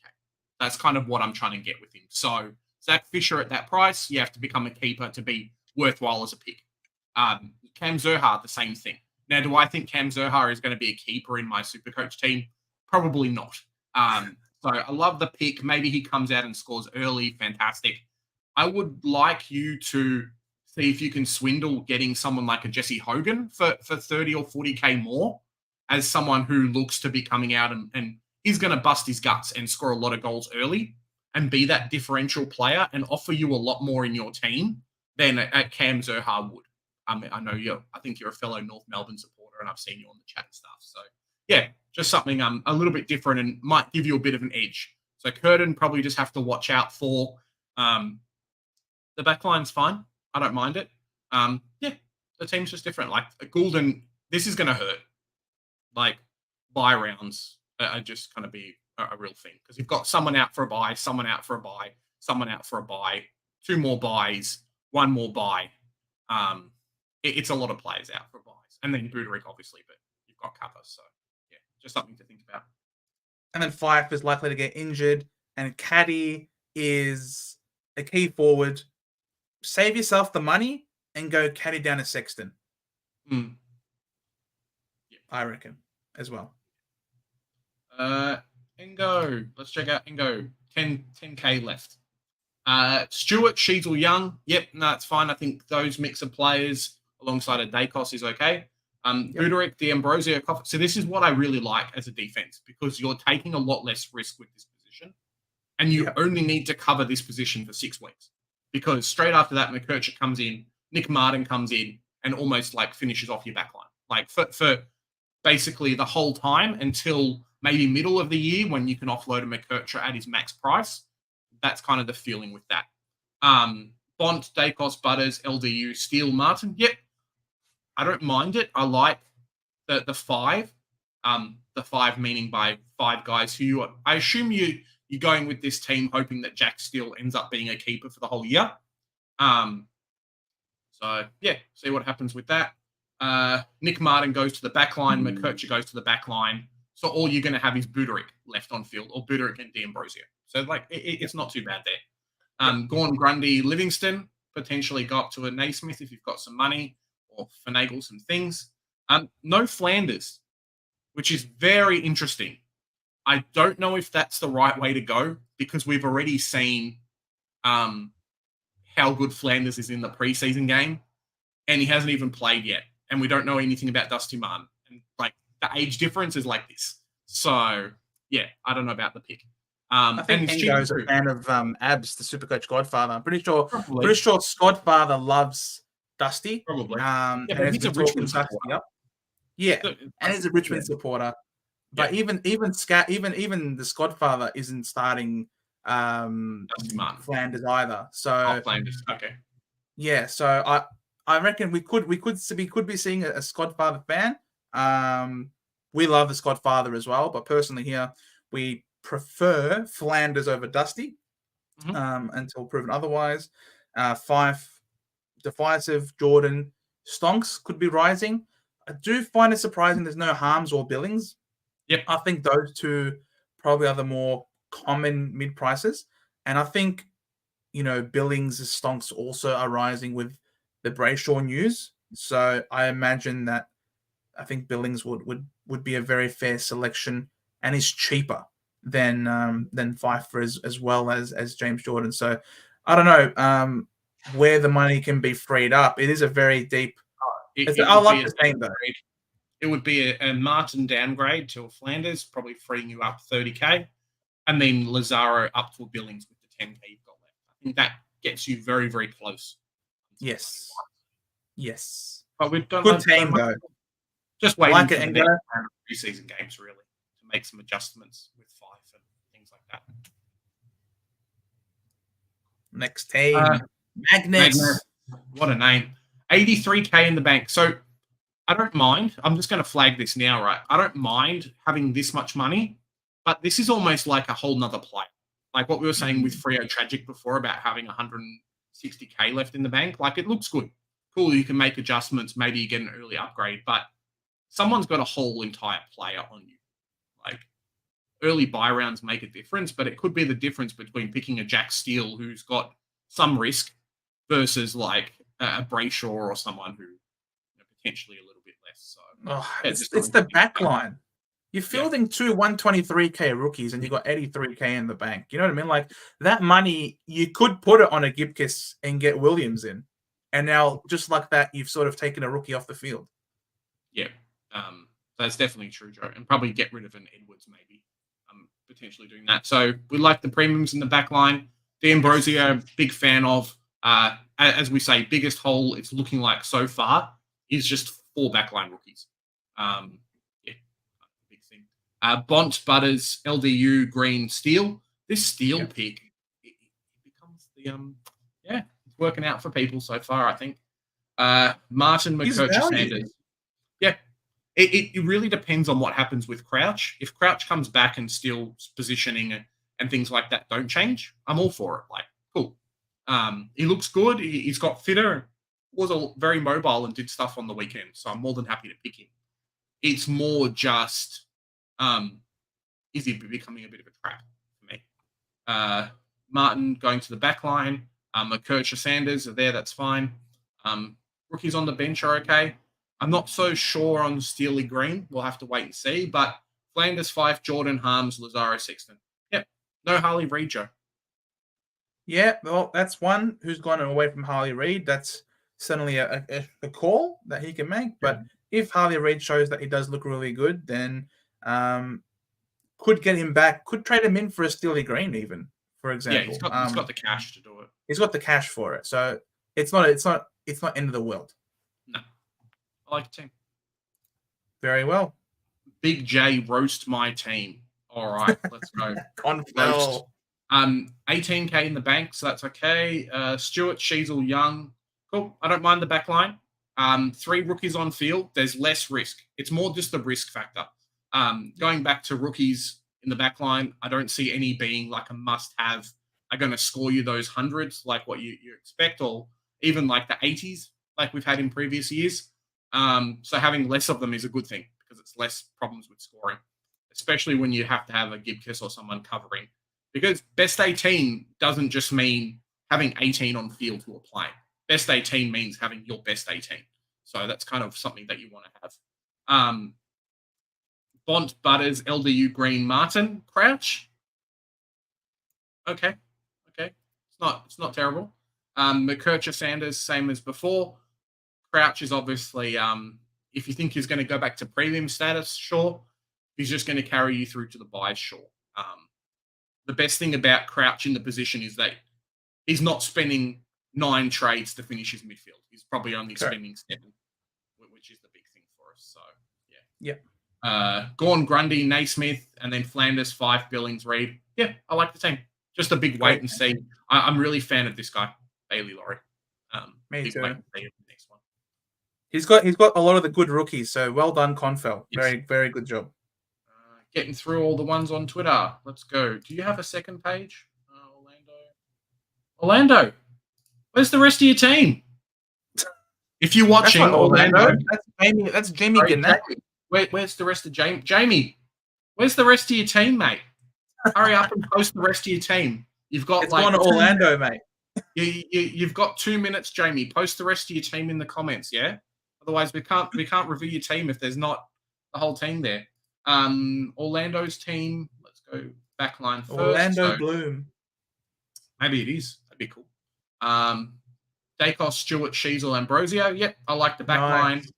Nice. Bont, Laird, Sarong, you got a Parish lover. Very cool. Very cool, Orlando. I like it. Jack Steele, Martin, McKercher, Sanders. I love it. It's a good team so far. And then Flanders, Fife Billings. Yeah, this is what I really like for a team. Obviously, there's a lot of selections and stuff that some people have and some don't have, but it more just comes down to structure. Like, we're all going to adjust our teams after the next game, and we're all going to adjust our teams after round 0 to bring in the guys who are scoring more, the rookies, potential keepers, and a lot of our guys who have got questions on. But overall, I really like the team. The midfield premiums, for the most part, they're all contested ball winners. They're all bulk CBA players, and that's what you love. I love that. I genuinely love that. Anya, well done, Orlando. I like this team a lot. And you've got a lot of good rookies as well. Yep. Yeah, I like it. And Bond, which is nice. And the Bond. That's Max Binger's team. A few more teams coming. A few more teams, and then we're done. Back to Facebook. Jen's team. Let's check out Jen. You missed I missed one? I did. Sorry, Max. Sorry, Max. Don't worry about him. 13K in the bank. So really like this backline. We've spoken about it. Bont, Butters, LDU, Sarong, Steele, Martin. Yep, same thing as well. And the same thing what I said before about Jack Steele, and then being, not going to cost you that much in trades is probably the same with Matt Crouch as well. So yeah, definitely good there. McKercher, Sanders, and then Gorn, Grundy, Livingston, potentially a Naismith, unless you're going to have a Ruck R3 who's going to be a bit flaky. Flanders, 5 Harms. Yeah, I like the team. Yeah, kind of what we want. Just adjust as we go. And I think as Supercoach comes closer, you're going to have some people who are going to have teams like this, and majority should be trying to plan for a team like this. Obviously, whatever mid prices and things like that you're happy with. But then you'll have some real pod teams that, like, we've seen some today that just, like, they'll probably run up to a D6. And then they'll have, two premiums in the midfield, and then they'll have some other stuff. So it's all personal preference, really. But I think this is a fairly solid structure at the moment. And avoiding a lot of early buy defender and midfielder primos as well. Yes. Yeah. So strong Jen, start. Jen, 111. Jen, you've got a rookie in your remaining salary. I don't know about it. You're playing one less rookie. Pay me. Give it to me. I'll get it. I'll play for your team, Jen. Dacos, Sicily, Young, Williams, Curtin. So we've spoken a little bit today about the 4 in the back line. Obviously, the early buys change what typically we've had to happen, because four backline rookies that aren't set, who aren't probably going to score bonkers amounts of points, isn't great, but it is what it is at the moment. Bont, Petrarca, Butters, Green, Brayshaw, Martin. I like it. So potentially here you've got 5 out of the top 8 keepers in the midfield. So you're only spending 9. What do you mean? Brayshaw's not top 8. Okay. If it was Sarong though, like if it was Sarong, then you'd be in the right position. I'd be more likely. Yeah, you've got enough money to make a change. Nick Martin, so that's fine. The midfield's good. I'm not sure about this Jackson Binns, but we'll see. Gorn, Grundy, Maley. I think we need to start changing him out. I don't think he's going to play, especially with Tyler Sellers coming in, who looks to be more of a forward option for us if we're going to play him in that spot. But CCJ's played the last game and didn't drop off and injure himself, so I think he's going to probably play round 1. Flanders, Billings, Reed, McRae. Yeah, not too bad too. I probably would, over the next couple of preseason games for you, Jen, have a look at what McRae does. I know you're a Collingwood fan, but look at what he does. And with your money in the bank, start figuring out, hey, can I start going him up to a Harms or someone else, potentially a Fife or whatever, but we'll see what happens with that. Because you've got a lot of money there. And personally, I would love for you to have another mid-pricer in, because Billings, Flanders, Billings, and then Reed is a little bit sketch. That's all I'm saying. Last thoughts, Joe? I don't mind the team at all. Obviously, she's in the know when it comes to Collingwood a lot more than us, and so I know Jen's been talking up Finn McRae all preseason long. So ultimately, I'm happy to listen to people in the know. But yeah, I'm not a big fan of Curtin. I think you can definitely use the money better, and you've got heaps of money in order to put on top of Curtin to get like a Massimo D'Ambrosio, for example. Yep, definitely. All right, next one down, we've got 5 more teams. I'm cutting it off here. So Matthew's up next, and then we'll get to your comments, and then we'll smash through the Facebook as well. So hope you guys are enjoying. Smash the like button, smash the subscribe button. We've got 98 people on. It's not that hard to press a button on your screen, guys. Really helps us out a lot if you can. Gee, don't gaslight them, man. If they don't want to press it, give us some help. That's all. Works out all right, Free's free, free's good. You get the mouse or your finger, depending on what you have, and then you just press the button. Very easy. Not too bad. So you should, Matt. I'm gonna say I put out a video the other day, or I re-released a video the other day of how to screenshot your Supercoach team. If you haven't watched it already, maybe have a quick look. It's not too hard. Taking a photo. You're doing a bit of this. You took a photo of the screen. I love it. Old school, Matthew. I love it. I like the back line. Houston's a bit of a sketchy one. His run at Adelaide Oval, though, is fantastic. Like, there's no getting us wrong. Him and Butters and Ollie Wines, fantastic run at the spot. I just don't know if you're not going to be able to get him cheaper or get him around the same price. So him versus some other players, it makes things a bit tough. Sheasel, Young, D'Ambrosio, I like it. Seeing no backline rookies, Joe. Love it. Bont, Petrarca, Butters, LDUs, Nick Martin. We know kind of our thoughts on that at the moment. These 4 are really good. This player is really good. But I need this player to be up here and become a premium. And that by putting Houston in the back line, that's what you're foregoing.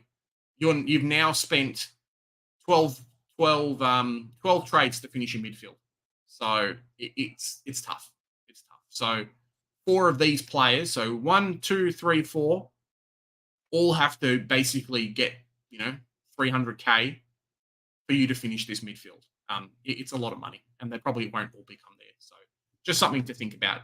Your defender premiums will get to, your midfield guys will be 650 unless someone drops down drastically. So yeah, just something to think about there. Gawn, Grundy is fine.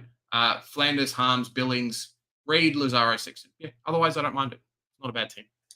Get Roberts up to Hustwaite. Yeah. And somehow, because you need to drop some cash. So it could be a Cadman down. Because Hustwaite's 180 something. Hustwaite. Yeah. 184, 180. Yeah. I don't remember off the top of my head.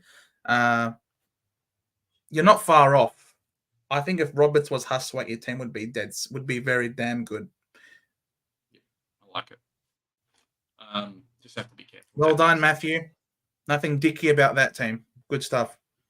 Smart Swan Supercoach. Here we go. 2K in the bank. I like it. It's very clear.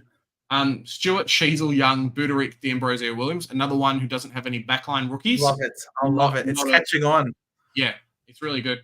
Butters, LDU, Sarong, Matt Rao. First Matt Rao today. Jack Steele, Nick Martin, McKercher, Sanders, and then Hustwaite in the... I've been toying around with this Hustwaite in the midfield bench. Darcy Wilson and then Sharp. Yeah, it really is kind of coming after round 7, though. You can move him to the midfield and actually be happy about like swinging a Nick Martin, and you're not probably as hurt of a pick. Yeah, but by then, Will Day would probably be back. Yeah, does Will Day cut off Hustwaite's ball, though? I don't know. I think Will he Day's does not a a 196 centimeter like midfielder. Yeah, maybe. Yeah, but Will Day will get the ball most likely. So I don't know. I think that's a lot of money on the bench. I'd rather have that on the field, to be honest. Gawn, Grundy, Naismith, fantastic. Flanders, McKenzie. So that's our first McKenzie today. Harms, Reed, Lazaro, Sexton. Yeah, I don't mind the team. just what we were saying about Hustwaite being on the bench. I like the play, I like the pick. Yeah, just a bit of a tricky one. Yeah, Matt Rowell's an interesting one with an early buy. That round 2 buy really sucks. Was it round 3? I don't remember shit. But yeah, Matt Rowell is. I don't know. Can he do it?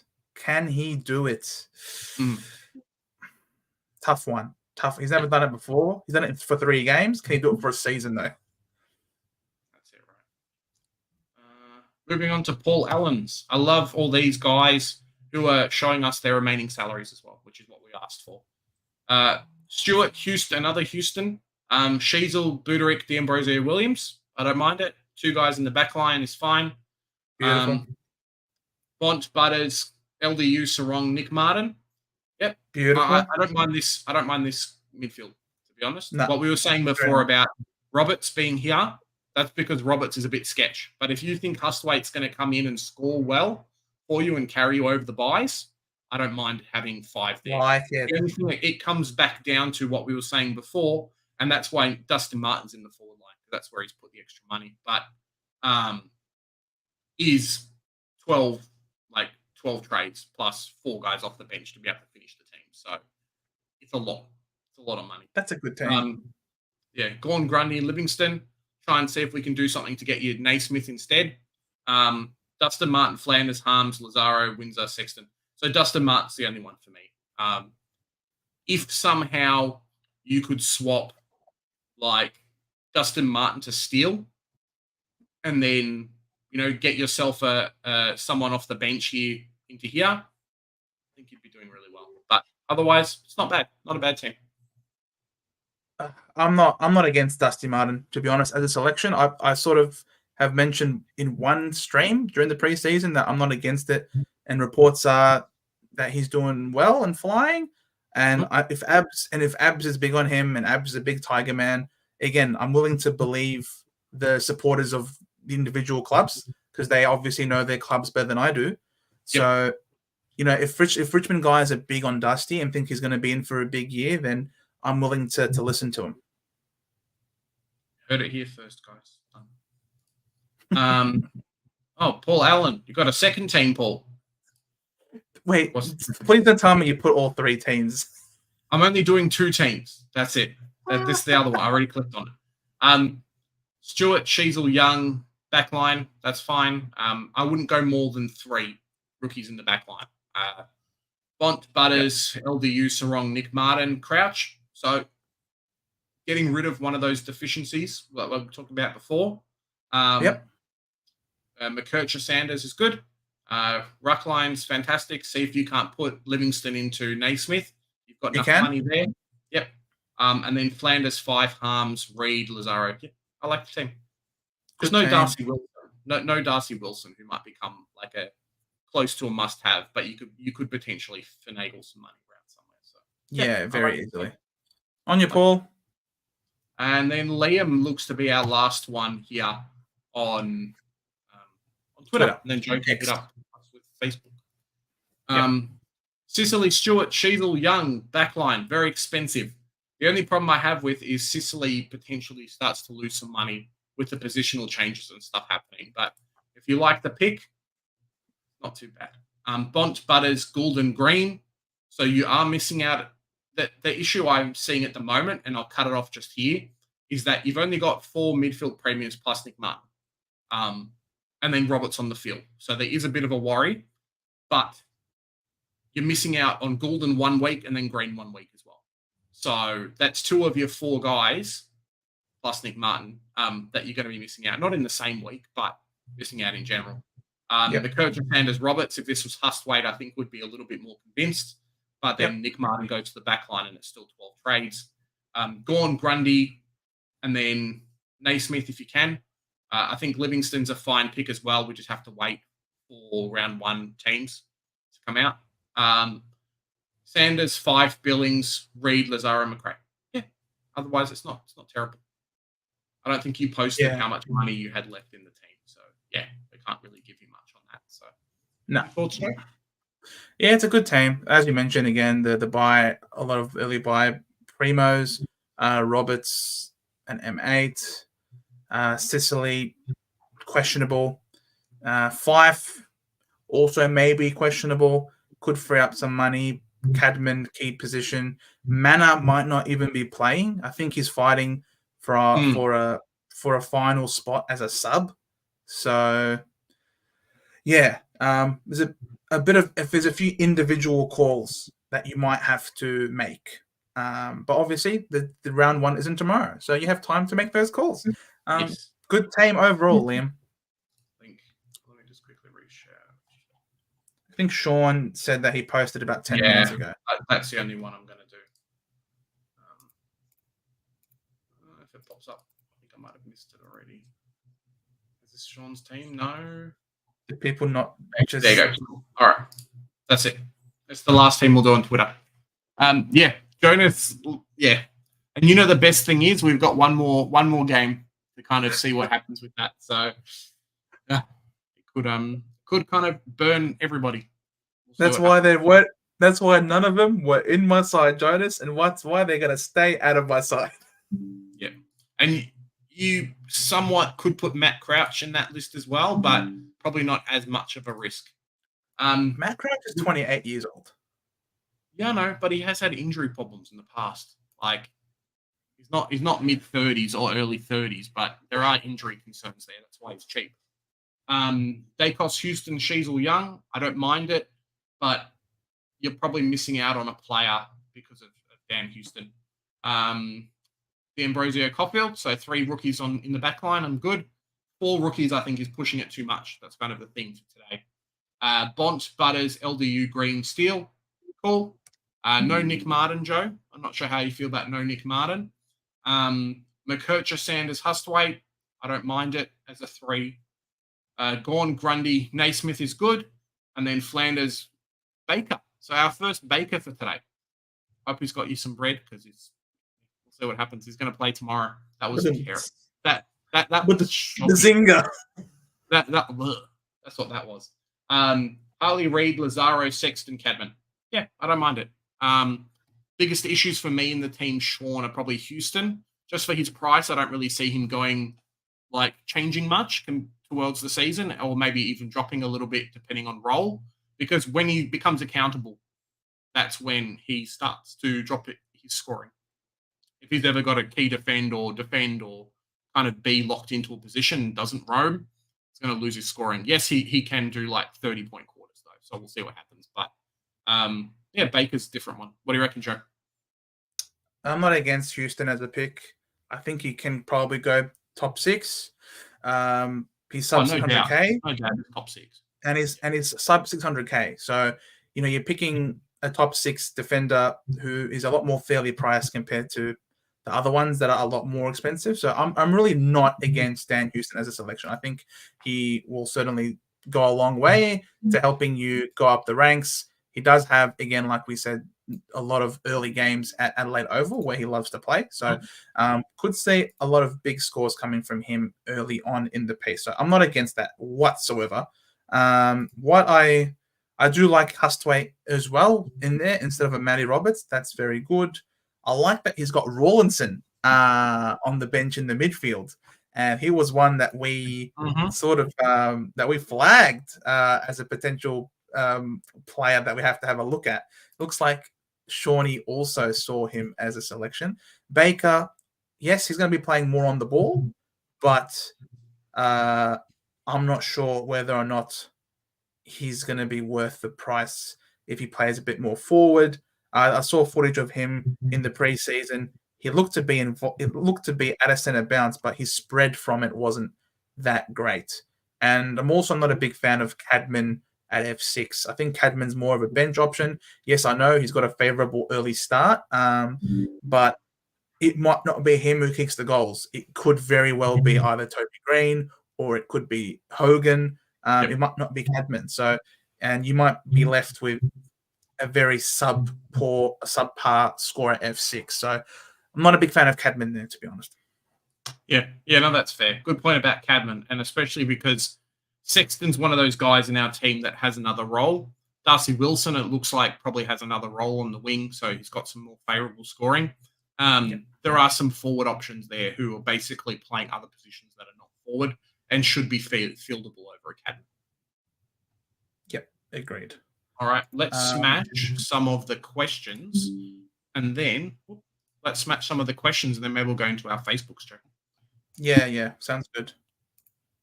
All right, let's go. Scroll up a little bit, see some of these questions. All right. Geez, I have to scroll up a lot to get to the. All right, here we go. Which pod primos under 10% is everyone really interested in starting this season? Okay, let's go. Can I filter for under 10%? I don't think I can. Oh, no, I can. Supercoach Gold is amazing. I can filter by it's gold, dare I say it. Yeah, it's pretty good. Starting. So defense, no Luke Ryan, no Dan Houston. For me, I don't think there's any defenders really. Let me see. Oh, Elliot Yeo is one that I'm definitely not, but I think Massimo might be one that I am.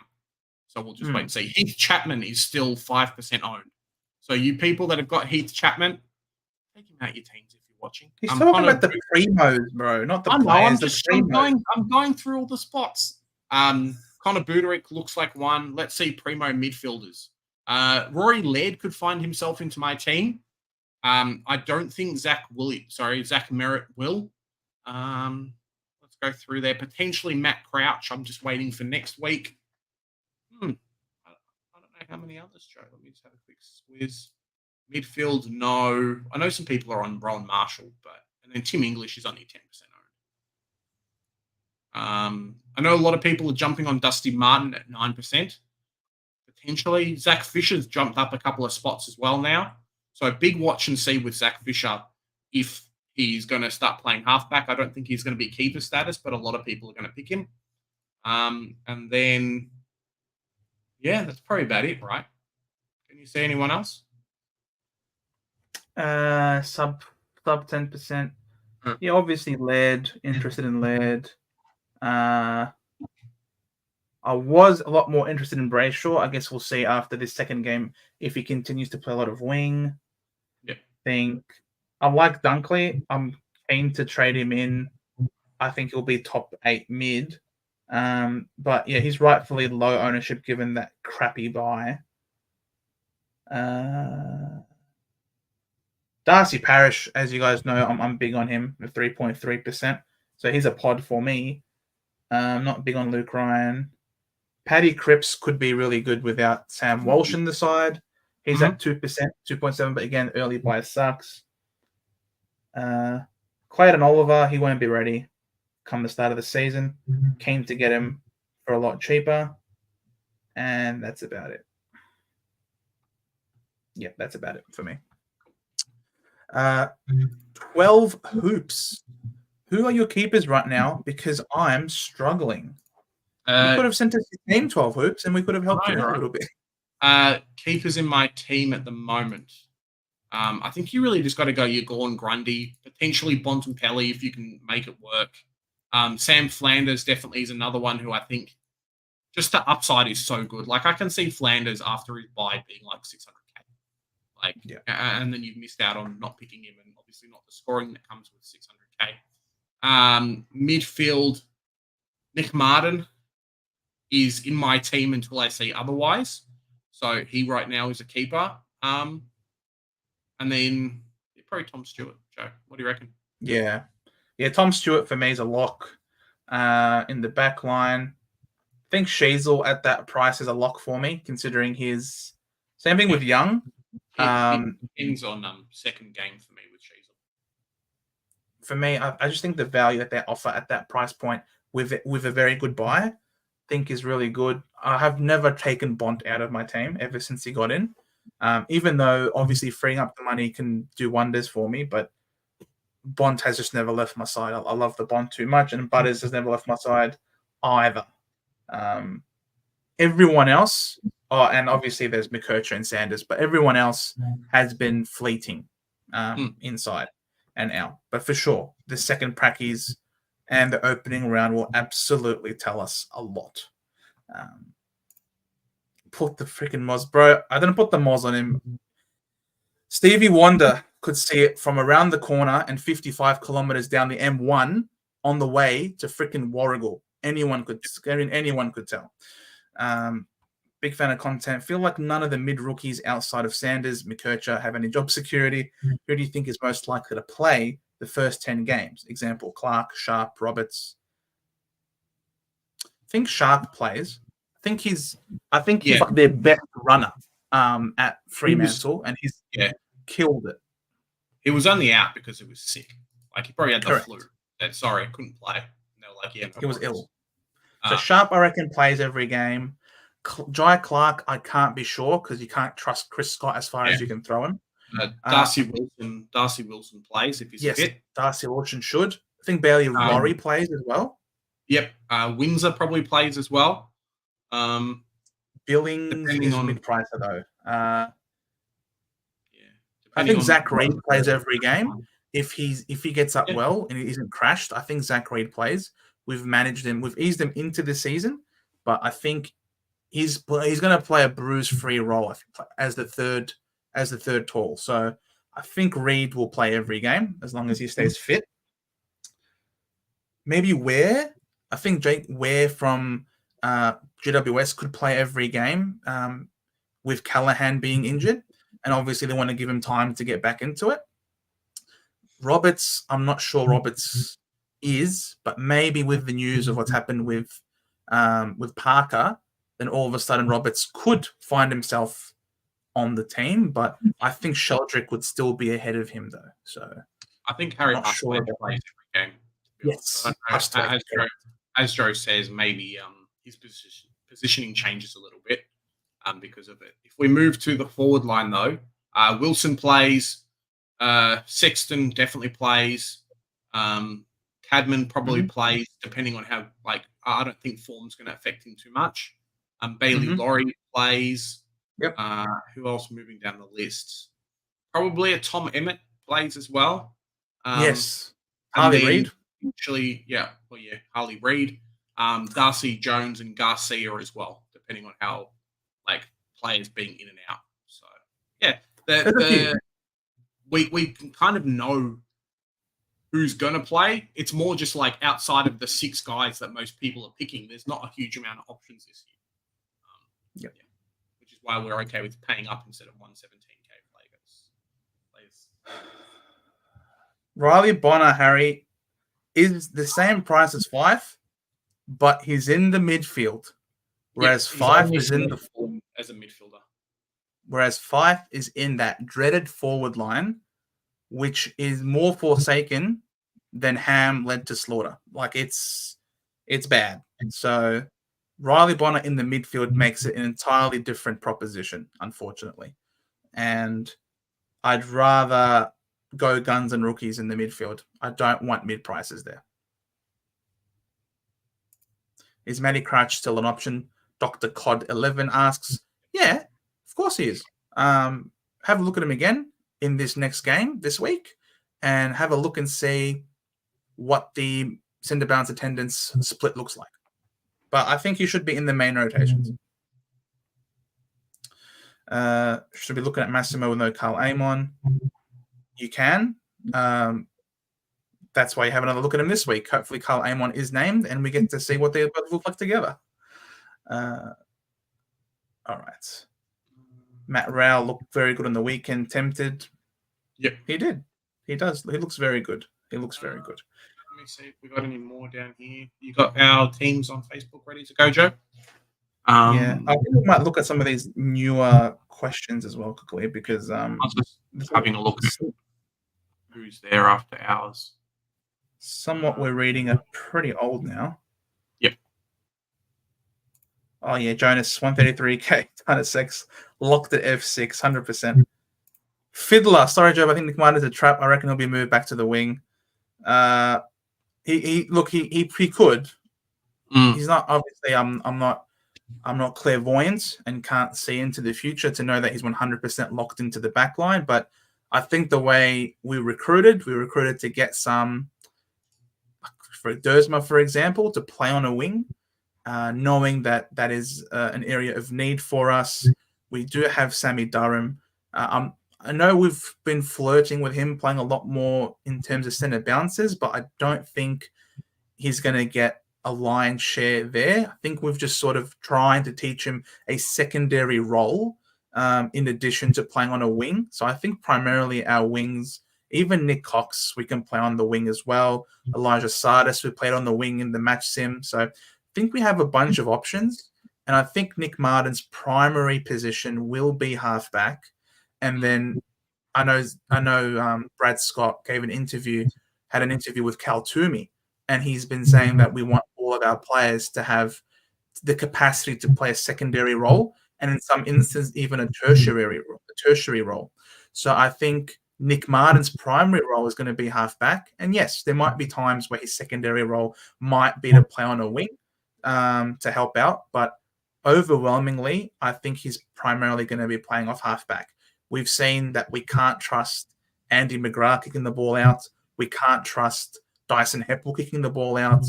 We've got these users that we don't want the ball in their hands. And so there's a bunch of reasons why we've moved Nick Martin to the back. And so he will primarily be a halfbacker for us. And that's what we've seen all preseason. And that's what we saw in the match sim as well. He played exclusively off halfback. Any pods generally considering around 600k? Not really. I've got Darcy Parrish. Yeah, Parrish is probably the only one. Connor Rosie does get a shout, and something that we'll talk about after this game, like after this week's games, are guys who basically play like what their CBAs are, and if they're tracking towards getting DPP again. Because it does really look like Connor Rosie played a lot of forward and then played midfield. So picking Connor Rosie now, maybe not so much, but in like 7 weeks' time, Connor Rosie DPP could happen for us. Hippo, how's it going? I love it. This guy, the most handsome man I've seen on YouTube, is calling us handsome. Like, bro, mate, don't give me that. You are the most attractive man on YouTube. That's all I have to say. With all these non-fieldable rookies, what are our thoughts on Buderick making Williams a D6? Well, we've been seeing a lot of teams, Hippo, tonight where that seems to be the new meta. The new play is that we field a Buderick, a Massimo, and a Williams to make sure that we don't have a rookie on the bench. So a lot of our viewers here tonight who've sent in teams are along that wavelength. So, yeah, it seems to be making the rounds. Sean, we can't let Joe go through a stream without him mentioning Coleman. I can't wait for him to tell us all that he's picked or traded him in at some stage during the season. Yep. Look, there we go. One to monitor. The thing is, right, Sean, we haven't seen a team with Kadeen Coleman. We've just done 20 teams. We haven't seen a Kadeen Coleman team. So until we get a Kadeen Coleman team, we can't comment on Kadeen Coleman. There you go. I love the Kadeen under 400k. Look, I understand the potential. The potential for Kitty is great, all right? But, it's a big but. He also did look very good in that Pracky game against the Gold Coast Suns. But the thing with him is he has the round 2 bye. And if he pops off and looks like a must-have, we can always trade him in after his bye at the exact same price as starting him because he wouldn't have gone up in price with the round 2 bye. So not a big issue if I don't start him. And I think Brisbane won't be allowed to just simply have this guy waltz around and do his thing. He is very damaging by foot, and I think everyone knows that. They've seen him in the prelim, they've seen him in the grand final, and Gold Coast at times in that Pracky game gave him no attention and let him do whatever the hell he wanted to do. And when he did that, and he killed it. But when things got tight, and when Gold Coast started to actually up their efforts and not give him the time and space that he wanted, he disappeared. And he was nowhere near as influential as he was before. Plus, there was no Connor McKenna in that practice game either. So there's a bunch of question marks still. I get it. Potential is there. And if he's living up to that potential, I can always get him after his bye before his price rise. That's my reasoning right now. Agreed. Assistant is still playing Headball Titus, bro. I wish we don't. I wish we don't, Jonas. We've seen it a lot. We've seen it. We've seen it in the practice game. That was horrific. I don't want to see Headball play. I'm all for Kitty Coleman. Just took him out because of McKenna and Monty. There you go. Even Wilmot, as you mentioned, he took some kick-ins as well on the weekend. So that's an idea. James, which player are you two planning on upgrading to Dacos if you don't already have him? Starting Could be. I don't know if we spoke with JD about the viability of like sidewaysing players and especially primos that you're going to keep. I think a D'Ambrosio to a Zach Williams, if Zach Williams is going big and the other way around doesn't really happen, cool. But I'm not a fan of, cool, Tom Green has a buy and Nick Dacos is off his buy, so now I'm going to swap. I think that's a bit of a waste of a trade and probably not the best idea to do. So, yeah, that's kind of my view. I'm not sure who Joe has in mind. It could be Buderick and Williams. No, but that's not what he's asking. Like, he's saying which two players. I misread it. Sorry, James. I read it as Nick Dacos has his buy, I finished his buy, who are we going to upgrade to Nick Dacos? No. Yeah, I mean, it's whoever's available. I mean, it's all situational, right? If Buderick's on 400K and I've got a rookie on 350K, there you go. So it really just depends. I don't think you're picking Nick Dacos in your midfield. So you either start him in the midfield and swap him or start him in the back line. So whoever I can field. You know, at that time, I've got enough money. I reckon if Fife has lasted to this point, then it could be Fife. Trading Fife. If Fife somehow gets us Dacos, like, hey, hands up, like Fife did his job. Thanks, Fife. You're in the team forever, you know. The king of 2024, Nat Fife. What have I said? What have I done? Forgive me, guys. I have to wash my mouth now afterwards. Tommy, public apology from Joe for the Tanner Bruin scandal. I'm sorry, Tommy. I've already apologized to you, man. What more do you want from me? I'm sorry, okay? I got sucked in too. It wasn't like I just gave him to you and I didn't get sucked in either. And that's why I've taken the approach that I've taken this year. Easy, calm, deep breaths, not overreacting to anything. We're being laser focused, Tommy. Laser focused. We live and we learn. Steve, what's the news on Williams? Is he playing next practice match? If no good, who are some sideways picks? Massimo. Enough said, Steve. I don't think he's going to play this week in the actual game, but it looks like he's lining up in the VFL team that are going to play on Wednesday. So that's something. And then hopefully he plays round one. Only a week. Yep. So it might just be a fitness ready to go. Yeah. Michael Fanning Flanders going no premier forwards. Gold Coast having a home twilight and a night game followed by Ballarat. Only one price change before his buy, so won't get away from us pre-buy. Yeah, but the players that you're using to trade out to get him in wouldn't have made much money either at that point. So you're still paying up a lot to get him in, is what we're saying, Michael. We're getting on the Facebook teams right now, Jimmy. I'm literally just opening up now as we're answering questions. Hey, Corey, how you doing? Hope you had fun at tennis. Do you think Jackson Mead could be a pick? Yep, I think he could be. It more just depends on what we're going to see for round one, because they had a few players moving around in different positions. But he looks good, and they were talking him up, and he had like 50% CBAs, so not too bad. Following up on that one, Lachlan Hurley. Sounds like Guthrie's still on the table. No, in the bin. In the bin. He was never on the table to begin with. I love it. I love it. That's a good call, Lachlan. Great one. All right, let me just share my screen, get these Facebook teams up. Alrighty. You have over 50, or at least 50 comments on the page. So, jeez, and it's already over 2 hours, guys. Right. A coffee tonight. A coffee donation tonight will go a long way, believe me. All right, John A. McDonald, 41.7K in the bank. Thank you. Stuart Sheasel Young, Buderick Williams, Gibkiss, Caulfield. Yep, cool. 3 rookies, 1 being elevated price. Very nice. Bont, Butters, LDU, Parrish, Steele, Martin, McKercher, Sanders. I like it. Again, as we've mentioned, if you're going to have a defensive primo, having 5 mids, genuine mids, great balance. Curtin and Roberts. So he's paying up on the bench as well, which is good. But these two specifically might not be the best options. One of them can easily be a Hustwaite. The other one you could flip to a Finn McRae by moving a Wilson here, for example. Gorn Grundy Livingston also could use the money to perhaps bump up to a Naismith. Flanders, Harms, Reed, Lazaro, Windsor, Sexton. But all in all, I like this team, John. I like it a lot. Yeah, I don't mind the team. I think you just got to really wait for next week or this week's games and see how Gibkiss goes, how Curtin and Roberts go, because I have a feeling they might not be as set as once thought.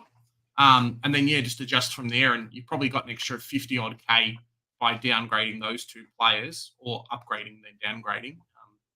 Do some stuff with that kind of money. Yep. Thank you, John. Love it.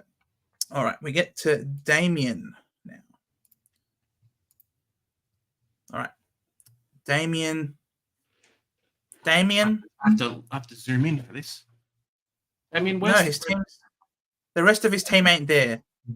Sorry, Damien. Where's the rest of your team? You missed your shot, Damien. I'm sorry. It is what it is. Next week. Well, next week. All right. We then get Stephen with the newcomers. The new. I always laugh at this name. It's a good one. I like it, Steve. Dacos, Stewart, 20K in the bank. Not bad. Dacos, Stewart, Shees, Young. All right. 4. Buderick, Reed, Caulfield, Phillips. That's fine. 3 rookies there. I like it. Bont, Butters, Sarong. All right. He picked up on it. We said last week he was the newcomers without Newcomb. He's got Newcomb in this week. Steele, McKercher, Sanders, Wilson.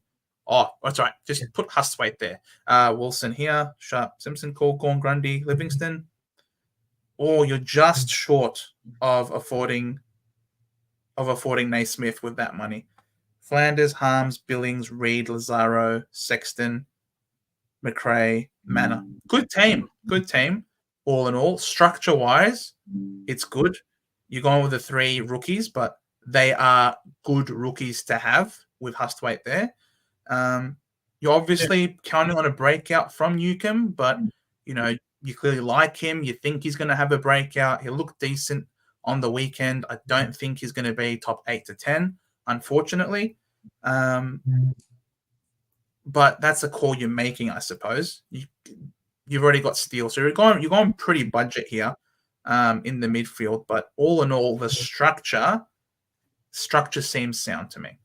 Yeah, I really like the team. Obviously, what we spoke about, Hustwaite, probably swapping for Wilson, and then at least you've got a bit of a swing in terms of players. But I don't mind the team. Bloody hell, Yaron. I was just kidding, mate. Thanks, mate. I love me some coffee.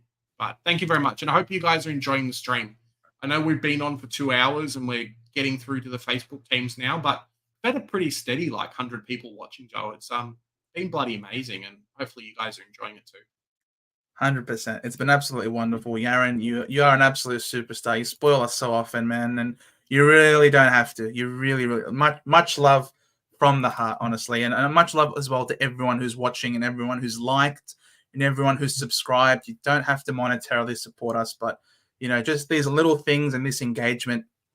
I mean, imagine us talking to nobody would be absolutely shit. So much love to all of you guys for coming on tonight. D'Ambrosio looks good, was playing halfback, doing lots of kicking and running from there. That's why we've got him in our teams at the moment. Crypto has been kind to me. I love it. Sorry. Yeah, Crypto.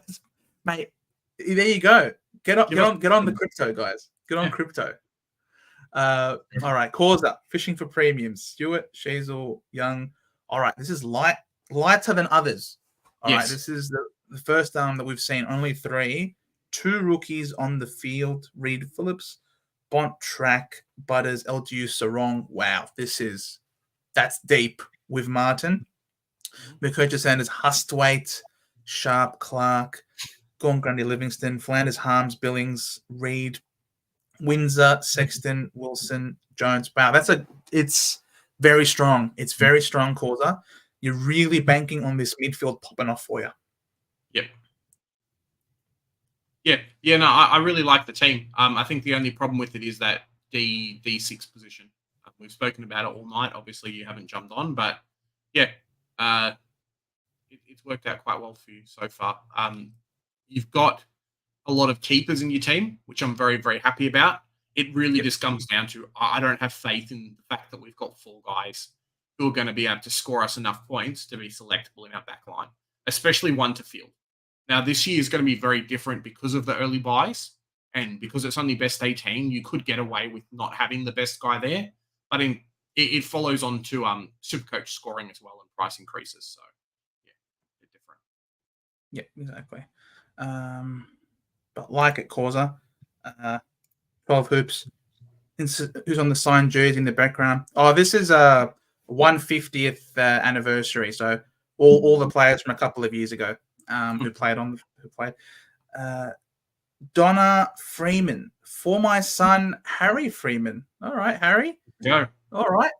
I love Hope it. Harry's watching. Maybe he's got us up on the TV watching us out. Can we make it bigger, Joe? Is that a thing? No, it is Okay, cool. You're gonna all go really. Oh no, you can. Okay, it's just fuzzy. That's all right. We'll make it work for Harry. Dacos, Stewart, Sheasel, backline. I can't see the money left. That's all right. No. Dacos, Sheasel, yeah. Backline there. Kurt and Hoare. Let's go through the team and we'll kind of comment on it after.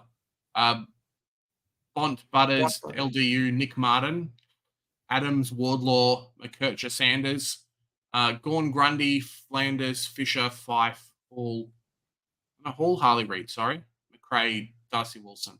Yeah. It's got the elements of what you want in there. There's just a few spots where I think you need to fix up. One is having 4 rookies in the back line, and then Nick Martin at M4 doesn't look that great. Like, maybe if Adams was Crouch and then you had like Ollie Wines or someone, you could probably get away with it. But you're spending a lot of boosts to finish off your midfield, and that's a lot of trades and a lot of rookies who aren't going to be in your teams anymore. Like, it's a lot of money to put there. That's the only thing. So maybe something to rethink. But otherwise, the team's not bad. Like, the forward line, Fisher, I'm not the best fan of, but it's okay. The forward line's good. It's just that midfield and the back line, having 4 rookies in the position, it's tough. Like, if all of those guys don't score big, you're going to run out of cash gen pretty quick. Yeah, exactly. 5 premiums to trade into the midfield. It's a lot. Yeah, that's all your boosts. Like, you have no boosts left after that. That's because you assume Taylor Adams goes to the forward line. Correct. If he stays fit.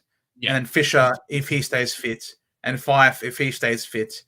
Like, I don't want to keep talking about it. I'm giving myself anxiety looking at that. Too many injury-prone players. All right, we get to Spencer's team. All right. So the other one was fuzzy. This one's stretched. And this one is stretched. All right, Lad Donuts.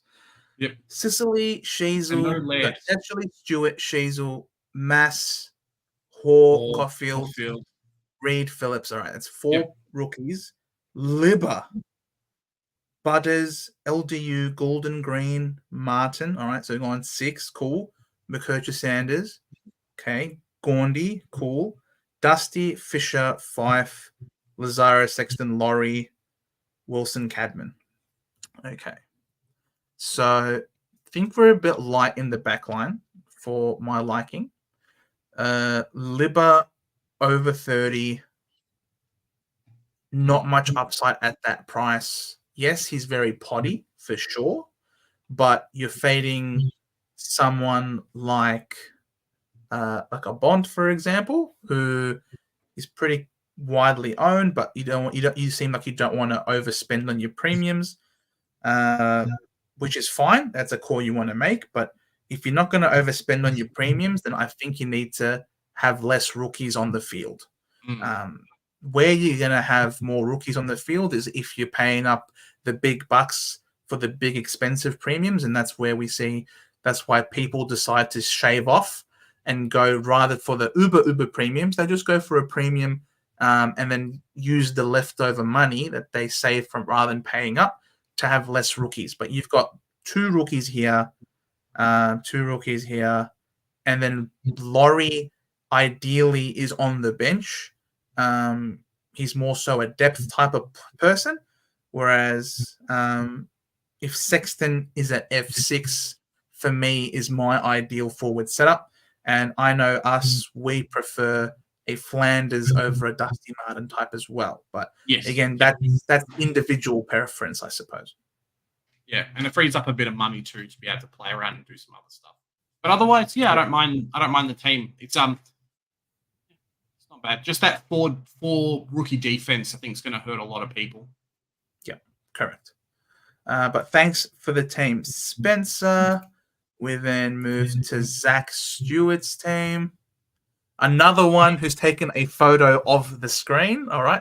We're seeing it all tonight. We're seeing it all. I feel bad for you trying to look at these blurry ass teams. It's hilarious. Yeah. Mate, we're gonna stuff like coffees. We're gonna need prescription glasses. Oh, you already have that. That's 15.7k in the bank. Unsure about Raul at M5. Any suggestions on that position and how to improve the team? Yeah. No worries, Zach. We'll see what we can do. Stewart, Shazel, Young, Budrick, Williams, Gibkiss. That's fine. Three rookies. That's good. Bont, Dacos, Dawson, Butters, Raul, Martin, McKercher, Sanders. Okay, so 6. Gaundy, cool. Flanders, Harms, Reed, Lazaro, Windsor, McRae, Wilson, Laurie. Look, the structure is good. I do like the structure. How much do you have? 15.7. I mean, you could go round. You could get a Steele in there instead of a Raul. Steele has done it before. You save yourself about 50,000. Allows you to get Livingston up to a Naismith. That's about 20k, and then you'll still have about 45,000 in the bank, with which maybe you could. I was about to say you could put on the Gibkiss and try and get a Massimo, but it's not quite enough. You'd still be short another 20,000. So you don't have to do that. You could leave Gibkiss there. You could just float 40,000 perhaps. There's nothing really otherwise that's obvious. You can't add 40,000 onto any of these guys to get a Hustwaite, for example. So you might as well just float the money, I guess. Yeah, I have no problem with this team, to be honest. I think you just have to wait until the preseason game and then start to readjust from there, really. Matt Raul is going to be a pod pick. They're talking about him today on the radio, saying how good he looked, everything like that. So, yeah, I really don't mind it. Just keep the team as it is, reassess after the preseason games, the actual official preseason games. So, like the team tech. I love this. Jonas. Sorry. Go for it. I want to look at Jonas's comment first. All right. If people think the content creators panic over a practice game and change their side, we haven't heard nothing yet. After round 0, some of them might need to seek some professional help. And I'm really feeling like a lot of the Facebook teams and a lot of the teams from like your casual fans are going to be like, oh, snap, this guy's like better jump on this guy, whatever. Round 0 is going to be really good because it's going to show us who the must-have cash cows are going to be. And like your mid-prices like Billings. Like if Billings comes out and scores a 110, you have to put him in your team just because he's going to jump up in money. But there's definitely going to be a lot of, hey, look, let's throw these people in. And you're probably going to see a lot of people with extra buy-round players as well. McKercher Sanders at M7, M8, I think is the play. Just because there's no one else really apart from a Hurstwaite now who we'll see like in the game this week is actually fieldable in the midfield. The other guys just aren't like comparable to a premium, and we need that comparable to a premium. So yeah. We could do the set and forget in the back line, but that's really only if Hustwaite appears to be a fieldable M8. If he does, then could be worthwhile stacking up that back line, which is particularly weak on the rookie front. So That's the reasoning there, Big Tommy. Now, I ended up managing to find Damien's second half of his team as I kept scrolling down. So we're back to Damien's team now. 37.6k in the bank.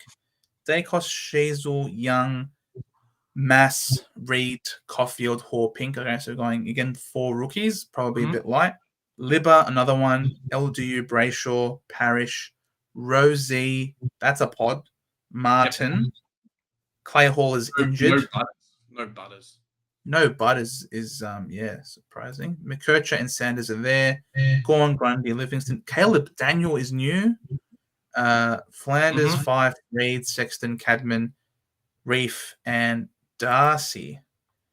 37k in the bank. The building blocks are there. Just the house hasn't been put up. We know Squadfather loves to talk about you build a Ferrari.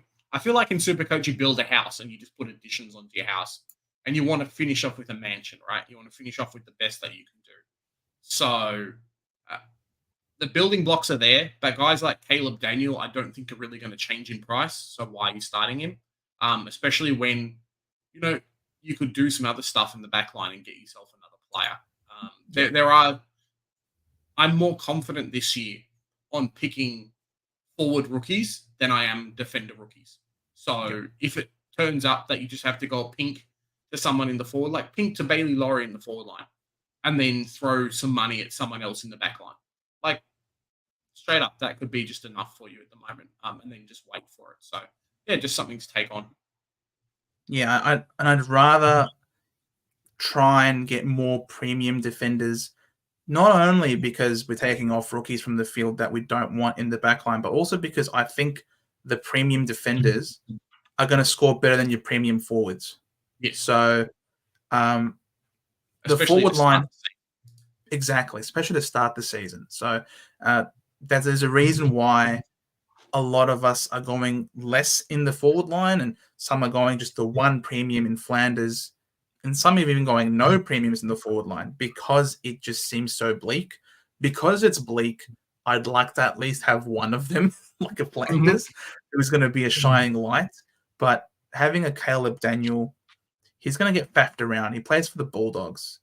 Bevo will change him up all the time, so don't worry about it. But overall, decent structure. We then get to Aiden's team now. All right. 10.7k in the bank. Thanks, Aiden. Stuart Shees, Young, Buderick, Mass, Gibcus. Great. I like it. Laird, Libba, Butters, Brayshaw, Parrish. Harms in the mid. Okay. McKercher, Sanders, Roberts. All right. That's probably one to keep an eye on. And then 4, Gaundy, Dusty, Flanders, Billings, Reed, McRae, Sexton. Look, it's there. It's good. Good structure. Obviously, Dusty, individual selection. Do you want to use the money, for example, in the midfield? Maybe have a Harms be here in the forward line and allow yourself to get another premium midfielder like a Steele, perhaps. And then you end up with 6 primo mids that you aren't faffing around with, that you don't have to sort of trade in early. You can focus on getting your day costs, for example, in the back line. And then you don't really have to muck around with your midfield because you'd have 6 premium mids who are bulk CBAs. Maybe not Brayshaw. Brayshaw, if this was Sarong, then obviously would be, I think, even better with McKercher and a Sanders. But yeah, there you go. There's Aiden here. May move Harms to Dusty and get a 6th in the mids. Yeah, so that you don't have to use any money. You could literally get Steele in the midfield and then not have to worry about getting in a primo midfielder for some time because you'd have 6 uber mids with McKercher and Sanders, and then you can just focus your efforts on filling out your backline, getting a day cost ASAP after his buy. I like the team mostly though, Aiden. Good stuff. All right, nothing from you. Very well. We then move to Travis. Oi. Jonas, that's not nice. You watch DP3 will fly. Potentially, we'll see. Yeah, and how long can we hold McKercher at, say, D6? Hopefully right up to his bye. Well, I mean, people kept Sheasel for the whole year. Some people kept Sheasel for up until his bye or when he started to falter. So depending on how McKercher goes, I don't see why you can't hold McKercher till round 15 because that round 12 bye is only 4 teams, so it doesn't hurt you as much. And then you've got a playing DPP player for 15, 6, well, yeah, 13, 14, 15. So you could hold him till round 15 depending on what it's like. And then there's no pressure to finish off like your backline until a bit later. He could be the 23rd premium. Yeah, exactly. All right, when you get to Travis, Titans rule, 10K exactly. Dacos, Sheasel, Young, Whitfield, all right. Yeah. Mass, Caulfield, Hoare, and Phillips. Bont, Butters, Goulden, Sarong, Nick Martin. Okay, yeah. So that's light. But he's got Hustwaite, Wilson, Sharp, and Ware. All right, so he's got good rookies. Luke Jackson. Yeah, nah, not a big fan. You don't mind? Not in the ruck. No, not in the ruck. Sorry, not in the ruck. I would play Luke Jackson in the forward line, but not in the ruck. Forward line, not ruck. I definitely prefer Gorn at this point. Flanders, Jordan, Cam McKenzie, okay. Harms, Billings, okay, very mid-pricer. Lazaro, which is fine. I don't mind that. I think Jordan could do well. McKenzie, probably out of these 4, McKenzie's my least favorite one, given that his role can be a little bit iffy.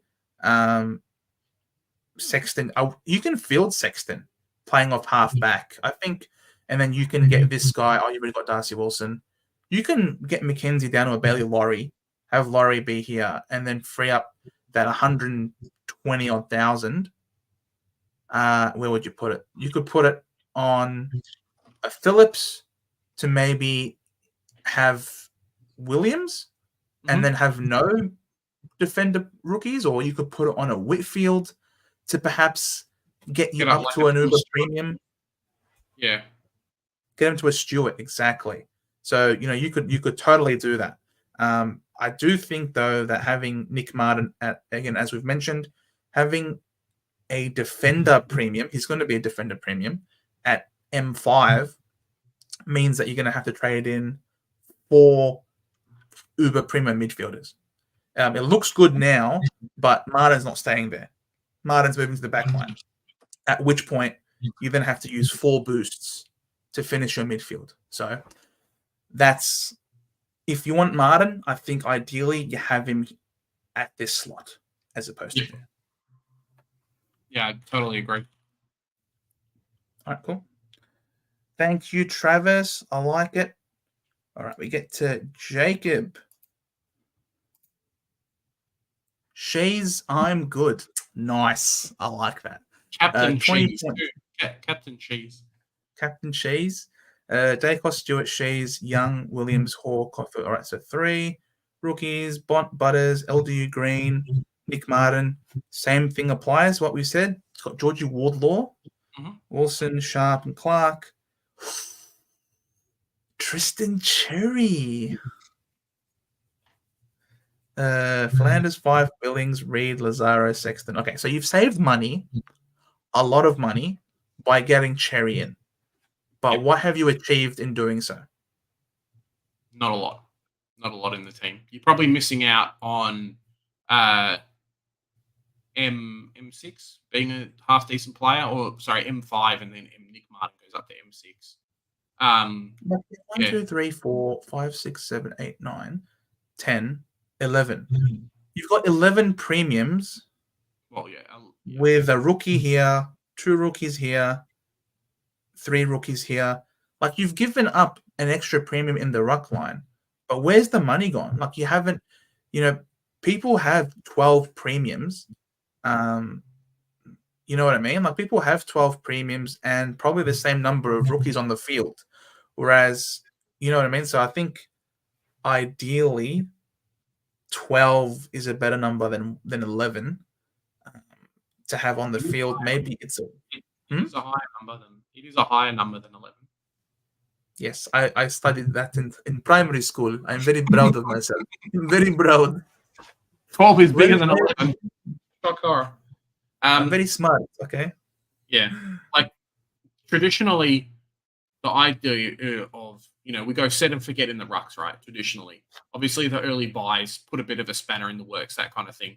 But unless you believe that Cherry is going to be able to be a keeper, maybe he makes you 100K, maybe.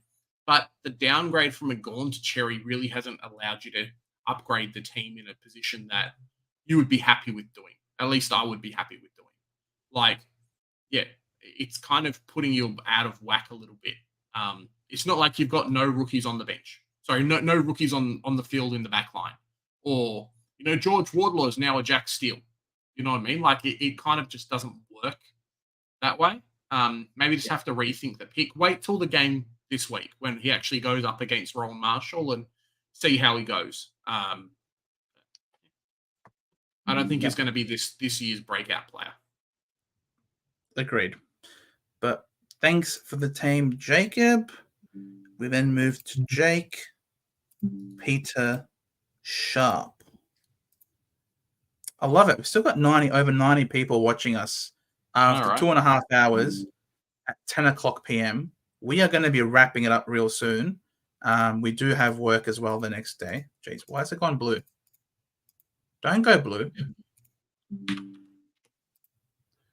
What happened to it? Oh, that's not good. Okay, there we go. It was depressed for a second there. All right, 52,000 in the bank. Day cost Houston, Chisel, Young. Okay, 4.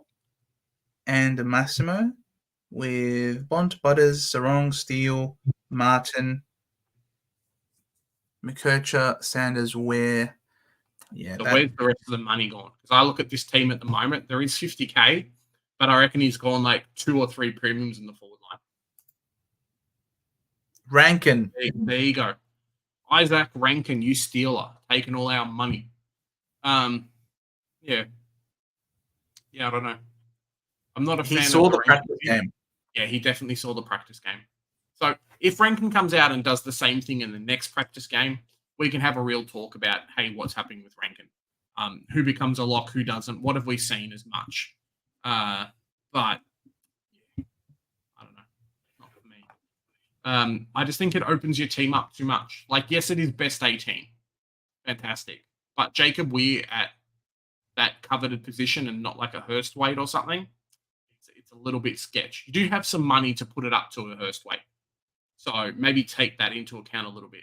But you're spending 4 boosts and 15 trades to finish your midfield. It's a lot. It is a lot. It's a lot. Thanks for the team, though, Jake. Oh, wait. Been toying around with Bont to LDU and Reed to Z Will. Gets all backline rooks off. Massimo is away and see with Amon back in. Rankin is also an easy downgrade, sending Nick Martin to an Uber. Oh. So Nick Martin's in your trade plans. Okay. Not too shabby. We get to Sean Taylor's team. Thanks, Sean. 11.5K in the bank. Let me see if I can scroll in. Stuart, Shazel Young, Elliot Yo, Buderick Massimo. I think that's our first Yo. It is with Gipkiss and Caulfield. Very cool. Parish M1. Sean, you're doing weird things to my heart, bro. I love it. Taranto, Took, Steele. This is value brigade, bro. Tim Taranto, captain. Oh my god. All he wants. McKercher, Sanders, Sharp, Clarks, Gaunt, good Cherry as well. Flanders, Fife, Jordan, Harms, Lazaro, Sexton. Wow. What a team. This is very poddy team. Yeah. It feels like you had a goal that said, how many guys under 10% owned can I pick in my side? And went ham on it a little bit. It's a bit crazy. It's I don't very mind. impressive. Just wait till next week. Reassess. Yeah, exactly. Now is the fun time. What's up, Cammer? How you doing? Big friend of the channel. Congrats to you, boys. Playing for St Kilda, and hopefully, Cammer, North Melbourne give you guys a bit of a run on the week. So More than what my boys did. Yes. Absolutely. Yep. Good to see you again, Camo, man. Hope you've been keeping well, bro. It's been a long time. What's this? The cherry picker might put out 90s when Gorn goes 130 and you're done. Exactly. That's the risk. Exactly. That's And then the risk. the extra 180K, what has it done for you, really? Which is the big question. DB, Oscar Ryan, the halfback defender rookie. Mate, he's not in the team just yet. There you go. I did that one just for you, DB. All right. But thanks for the team, Sean. I love it. Matt Collins, 13.1K spare cash, not sold on hype players. Grundy, Flanders, and Young need to wait and see on Williams. All right. So Matt is okay. Good. I was about to say, where's the rest of the team? All right. So Matt is an analytical, no fuss type of player. I like it. Cold business. Sicily, Stewart, Ryan, Shazel, Mass, Caulfield. All right, so I got 4. Pink and Phillips, okay. Butters, Goulden, Sarong, Green, Nick Martin. Bro, how is Nick Martin? Nick Martin is the definition of a hype player, and you've got him. McKerch, Sanders, Hustway. Okay, that's cool. The trio is nice. Wilson, Sharp, and Sin. Yeah, I'm not a big fan. You talk about no hype players. Come on, mate. Tom Powell's the worst one. You hear nothing about him. Oh, he played some mid-time. Cool, hype player. You sure it's not pick all the hype players? Look at your team as that's it. Big J doesn't get animated that much on a Monday night at 10 o'clock. But for you today. He got me good. He got us good, Matt. He got us good. You left the hype till the second screenshot for us to come across. Mate, Flanders ain't hype. Flanders is the truth. Flanders is the ticket, mate. We've even got Damo in here. How's it going, Damo? This is the no hype team. It's like the anti-social social club. It's just I love. Look, it's interesting. Elijah Sidis, don't go there. Jordan Fine, Finn McRae Simpson, that's all right. Powell, watch him closely. Sicily, watch him closely. Ryan, watch him closely. Goulden could go up, could do well, early buy. Martin here, though, is going to go back. And then you're going to have 4 slots to upgrade here. A lot. And the tricky thing is, because you've got the cheaper guys, like you're expecting a Petrarca drop down a lot in money. You're expecting a Bond to drop down a lot of money. Like a Laird and a Dawson, these guys who you know are going to be top 8 and not starting any of them. Like I understand going a little bit cheaper, but you're really spending 650 each. Yeah, these guys. Yep. But thanks for the team, Matt, from the no hype team. We then go to Tom Peterson. A few mid prices who I currently have in my team. Oh, this is Black Pies. Buderick, Dow, Jordan, Harms, and Billings. Oh, I'm loving it. The Discord boys are coming on now. They're coming out in droves. Now we've even got Wolfie coming on. How's it going, Wolfie? Hope you're doing well, mate. We'll give you some roles on YouTube if you want. 17,500. We got Sicily, Stewart, Young, Buderick, Williams, Gipkis. Okay, cool. Yep. Petrarca, Dawson, Butters, Brayshaw. Watch him closely, that's for sure. Parrish, Thompson down again. No Nick Martin. No. I'm not. You know what? I can forgive him if he doesn't want Nick Martin. That's one less person for me to compete against this year. McKerchis, Sanders. I'm just kidding, Tom. I'm just kidding. Matt Roberts.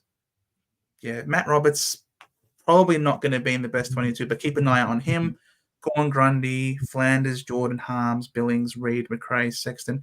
It's a good forward line overall. No complaints there. It's a good back line as well for the most part. Obviously, Sicily. Do you want a Sicily? Do you want a Shazel? Do you want a Dacos?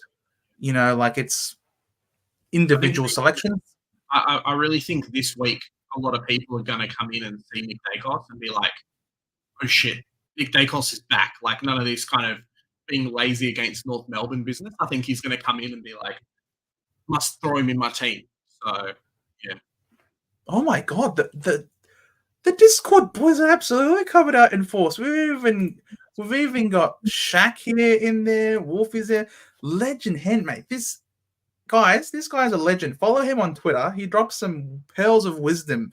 Legend Hen. This guy's Hall of Fame stuff. So follow him, please. But yeah, Thompson Dow is going to be an interesting one to watch. He's damn on the ball in this game against the Pies. With Prestia in the side, with Dusty in the side, with Taranto in the side. So that's really interesting. If Thompson Dow continues to pop off, he's got people to feed the ball to him. Could be interesting, but these are individual selections that you have to keep an eye out for. Yeah, a few question marks, but you'll be all right after. Yeah, all right. Cool. We then move to Brett Rose. What's he saying? Bose or Buderick? Probably not Bose. Traded for Coleman before round 3 when Coleman's on the bubble. Hence the money in bank and have a post round 6 plan to get Dacos and Goulden in, probably with a boost and hopefully with a starting Sonzi on the bubble. Well, there you go. He's got a full plan for Brett. All right. Geez, almost 3 hours that we've been doing this. All right. 64K. Stewart, Sheasel, Young, Bose. Yeah, it's got to be Buderick for me. But Massimo, Reed, Phillips, Bont, Butters, LDU, Sarong, Martin, McCurcher, Sanders, Hustwaite. All right, so we're seeing this trio. Mm-hmm. Wilson, Ware, and Simpson. Gaundy, not Finbar, please. Flanders, Powell, watch him real close. Fife, watch him real close. Harms, Windsor, Sexton. Look, the structure is okay. there. It's okay. For me, it's okay. I think you need to move some money around. Guys like Jack Bowes potentially becoming a rookie, and then like a Hustwaite or someone in the forward line going up, I think offers a lot more for the team than what you're going to get out of it. And you're really, it just feels a little bit weaker compared to some other guys. Like Tom Powell, even though I'm a North Melbourne fan, I'm not keen on. As good as a player, but maybe not in Supercoach. But I just think some redistribution of money could hurt you. Like, how many premiums is he running? Like 3 in that One, team, 3 there. 2, 3. Where's 3? There's 3. 4, 5, 6, 7, 8, 9, 10, 11. Yeah. So most people are running 12 or 13. You've got 11. Like, over the buy rounds, it might not hurt too much, but in terms of actually upgrading your team, it's going to. So, something to think about, really. I think 13 is. I think if you go 13 premiums, you'd be fielding too many rookies, though. I think. Maybe. I'll see if I can make up a team. Oh, there you go. Thanks for the team, though, Brett. While we let Big J go and tinker around, we go to Jacob's team. I don't see how much money you got there, Jacob. It's a beautiful screenshot. Just I wish you had the money too. Dacos, Sicily, Sheasel, Kitty Coleman. Keep an eye on him. Oh, there we go. 17.2K. Thanks very much. Dacos, Sicily, Sheasel, Kitty, Chat. This is an old team, Jacob. Why is Chapman still here? He's injured. Mass, Ali, Edwards, Golden, Green, Golden at M1. Wow. Walsh, Flanders, Nick Martin. Flanders in the midfield. The coach Sanders, Hustwaite, Ivan Soldo. Look, he's going to be R1, I think, for Port, but I can't see him matching Gorn, that's for sure.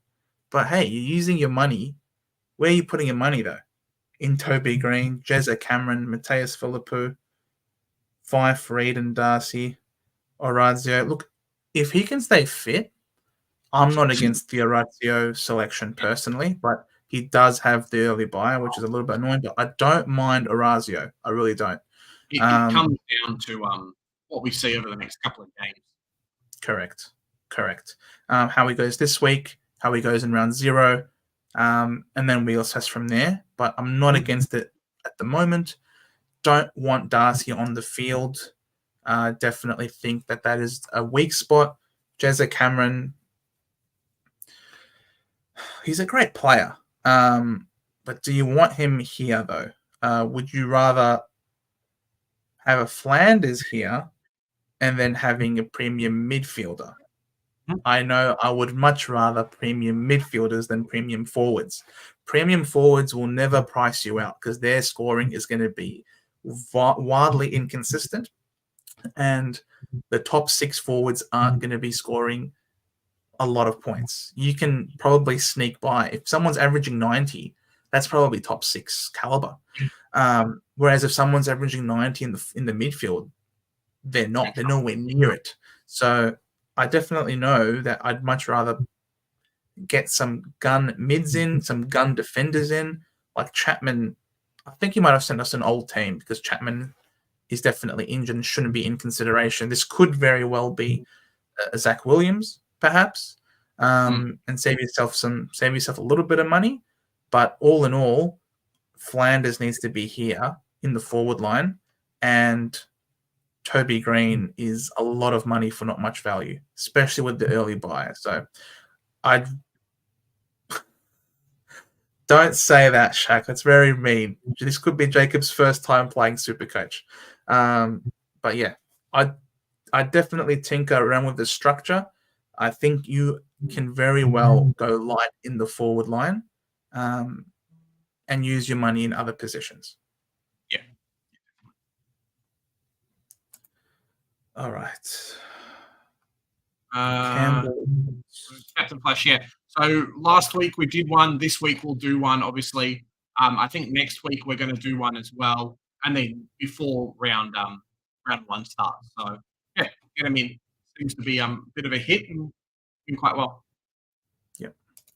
All right. So Campbell Watts has 5.6k in the bank. Dacos, Shazel, Young, Buderick, Mass, Curtin, probably not. You can save a lot of money by going Curtin down to a Phillips and maybe fielding a Gibkiss. Bont, Butters, LDU, Green, Martin, Wines. I'm not big on Wines as a selection personally. McKercher, Sanders, Hustwaite, Weir, Manor, Gaundy, Flanders, Harms, Reed. Mead's an interesting one. I loved his game on the weekend. I really did. He was very noticeable to me, and he did a lot of good things. Keep an eye on him. Hopefully he's a playing rookie for us. If so, he could get some good points, but I can't trust it. He's not going to be ahead of Butters, Rosie, Horn Francis, Wines, Willem Drew. There's so many Boak. That's 6 players off top of my head that I can name ahead of Mead. So hopefully he can play, but I don't think it's likely. Probably better bet maybe going for a Lazaro, who's a little bit cheaper, who I think will play. Unlike me. I'm just waiting. We saw so much in that game, and speaking to some people, they're just like, cool, it's going to be okay. So wait and see. One big change I would make with your team at the moment is, as Joe says, I'm not super keen on Wines, but if you do the Curtin down to Phillips downgrade, you can go Wines up to a Jackson, which would lock in an extra spot for you in the midfield. Correct. And would really change your back line. So that might be a good. Yeah, maybe I Camo definitely let us know in the chat. How Jack Steele's going, Camo. Let us know. Definitely prefer Steele over a Wines. We get to Dennis Berwick. Easy being green. Not too bad. 5.3k. We've got Houston, Shazel, Bailey Dale. All right, that's an interesting one. Buderick, Williams, Gibkiss, Reed, Phillips. All right, cool. 3 rookies. Bont, Butters, Green, Took. Shy Bolton? Okay, Shy Bolton. Martin, McKercher, Hustwaite. Goldie. Come on. Dennis.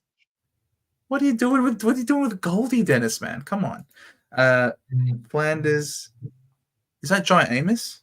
Yeah. James Jordan, Billings, Lazaro, Cadman, Caddy, and Sexton.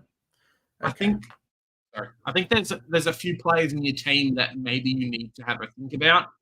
None of the 300k, none of the 600k plus vendors, I think, is a big mistake because there are some like a Tom Stewart and probably a Dacos that aren't going to go down in price as like by a lot. So what you do is you start them. Like it really comes down to you start the most expensive guys that you can start. Similar to a Bont, right? The idea of starting a Bont is the same with Tom Stewart because they're going to be very hard to get in. So you just got to be really careful. You don't want to have to go and spend three boosts in your midfield to finish off the midfield, potentially 4. I don't think Shy Bolton is going to be a top 8 midfielder, and then have to spend another 2 or 3 in the back line. Like there goes all your boosts, and you can't do anything, and you probably won't have enough boosts. So it's something to definitely watch out for there. I know we do have extra trades. Like don't get me wrong, but you can only trade like 2 in the regular games and then 3 in the buys. It's not like you can use 8 trades in one week. So makes things a bit tough. But thanks for the team, Dennis. All right. Gemma Anderson. All right. 8.4k in the bank. We're getting a lot of good screenshots nowadays, which is awesome. Thank you guys so much. Stuart, Shazel, Young, Buderick, Massimo Williams. Cool. No rookies. Bont, Butters, LDU, Steele, Martin, Crouch. Yep, I can get around that. Gaundy, yep. Flanders, Fife, Harms, Reed, Emmett, and Lazaro, Laurie, and Green. This is a great team. This is a great team, Gemma. I really do like it. Yes, you've got Martin here, but you still have Crouch who will be sitting there until he's a buy flip type of player, which is perfectly fine. You've paid up for some good rookies on the bench as well. No rookies on the field in the back line. I like it. Obviously, I also like the look of Emmett as well. He was really good on field for Freo. Of course, he was playing against West Coast. So, I mean, it's pretty easy to look good against West Coast, but keep an eye for him this week. He could very easily become a Windsor for you if he doesn't pop off, and Windsor does. You can very easily sideways him to a Windsor. So, good stuff. I like it. Spartacus Maximus. Yeah, I really like the team. All right. Will O'Brien. Just as soon as I say screenshots, phone not working, so had to take a pic. Sorry. Thanks, Will. How did you take this photo then, Will? Please don't tell me you used one of those classic. He went to the place, got his film done overnight. Oh my gosh. He's gone to Ted's on your Will. Love the dedication. 41k in the bank. Stewart, Sheasel, Young, Buderick, Williams, Caulfield, Gibkiss, Phillips. That's fine. Bont, Dacos, Butters, Sarong, Steele, Martin. It's cool. Gaundy's cool. Flanders, Hums, Billings, Reed, Lazaro. That's a cool forward line as well. Solid team, Will. Very solid team. You've got the money in the bank to get a Livingston up to a Naismith, who appears to be playing R3, which is good. But all in all, I like this team. Dacos will come back. Martin will come back. And then you can use whoever's left there. Even McKercher can go back. So, and then you've only got 3 primo mids to fill, 4. And that's not too bad because Dacos will go back. All in all, a very solid team. I like it, Will. Good stuff.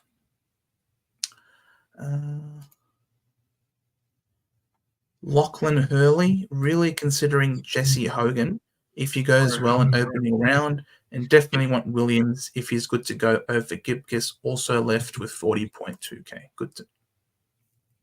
You can click on it. Can you click on it? No. Sorry, mate. Maybe you deleted it and then reposted it after you. Oh no! All comments. Okay, that's fine. And Oh, we'll all good team. Sorry, mate. it's a beautiful, beautiful looking team. James, that's a lot of scrolling. A lot of scrolling.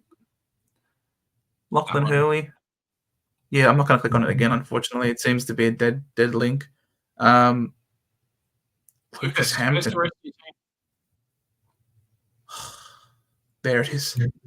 $0 in the bank. $0 in the bank. Lucas Hampton has got a $0 team. Welcome aboard. All right, let's see it. $0. Liam Baker in the back line. Bose, bro, my $0 team is way better than this. What are you doing, Lucas? Buderick, Williams, Caulfield, Bont, Butters, LDU, Green, Steele, Martin. Okay, that's a great midfield. Great midfield with Hustwaite as well. Cool. Gaundy with Conway. Okay. Rankin. He's a Rankin believer. He could be good, but keep an eye on him and the centre bounce split that the Crows have. He could be worthwhile, but at 461k, you're picking him to be a keeper. He did look sensational. I will give you that. He could be keeper if he plays like that all year, but small forwards are the most consistent performers. So keep an eye out for him. But all in all, the structure appears to be really interesting. Maybe downgrade Burgoyne to like an Ethan Phillips and put the money on to Baker and then get him up to an Uber premium, because right now Baker is not. He's not a top 6 backline defender. He might be. Go for it. It's just a lot of trades, Lucas, to finish off your team. That's all it is, really. Like, people are spending. Look at your team, right? Cool, Hayden Young, let's say he's a keeper. But I don't think Baker's there yet. So that's 5 trades, probably 10. I say that's 10 trades plus another 6. So, 16. Yeah, another 6. Yeah, 16 plus 16 plus, a lot of trades to finish off your team. Sometimes you can spread out money too much and then not pick like certainty picks, and it hurts. He spread the money to its completion. $0 team. Not bad, Lucas. All right, Jordan Lyons. Another one with content not available. That's it. We keep going.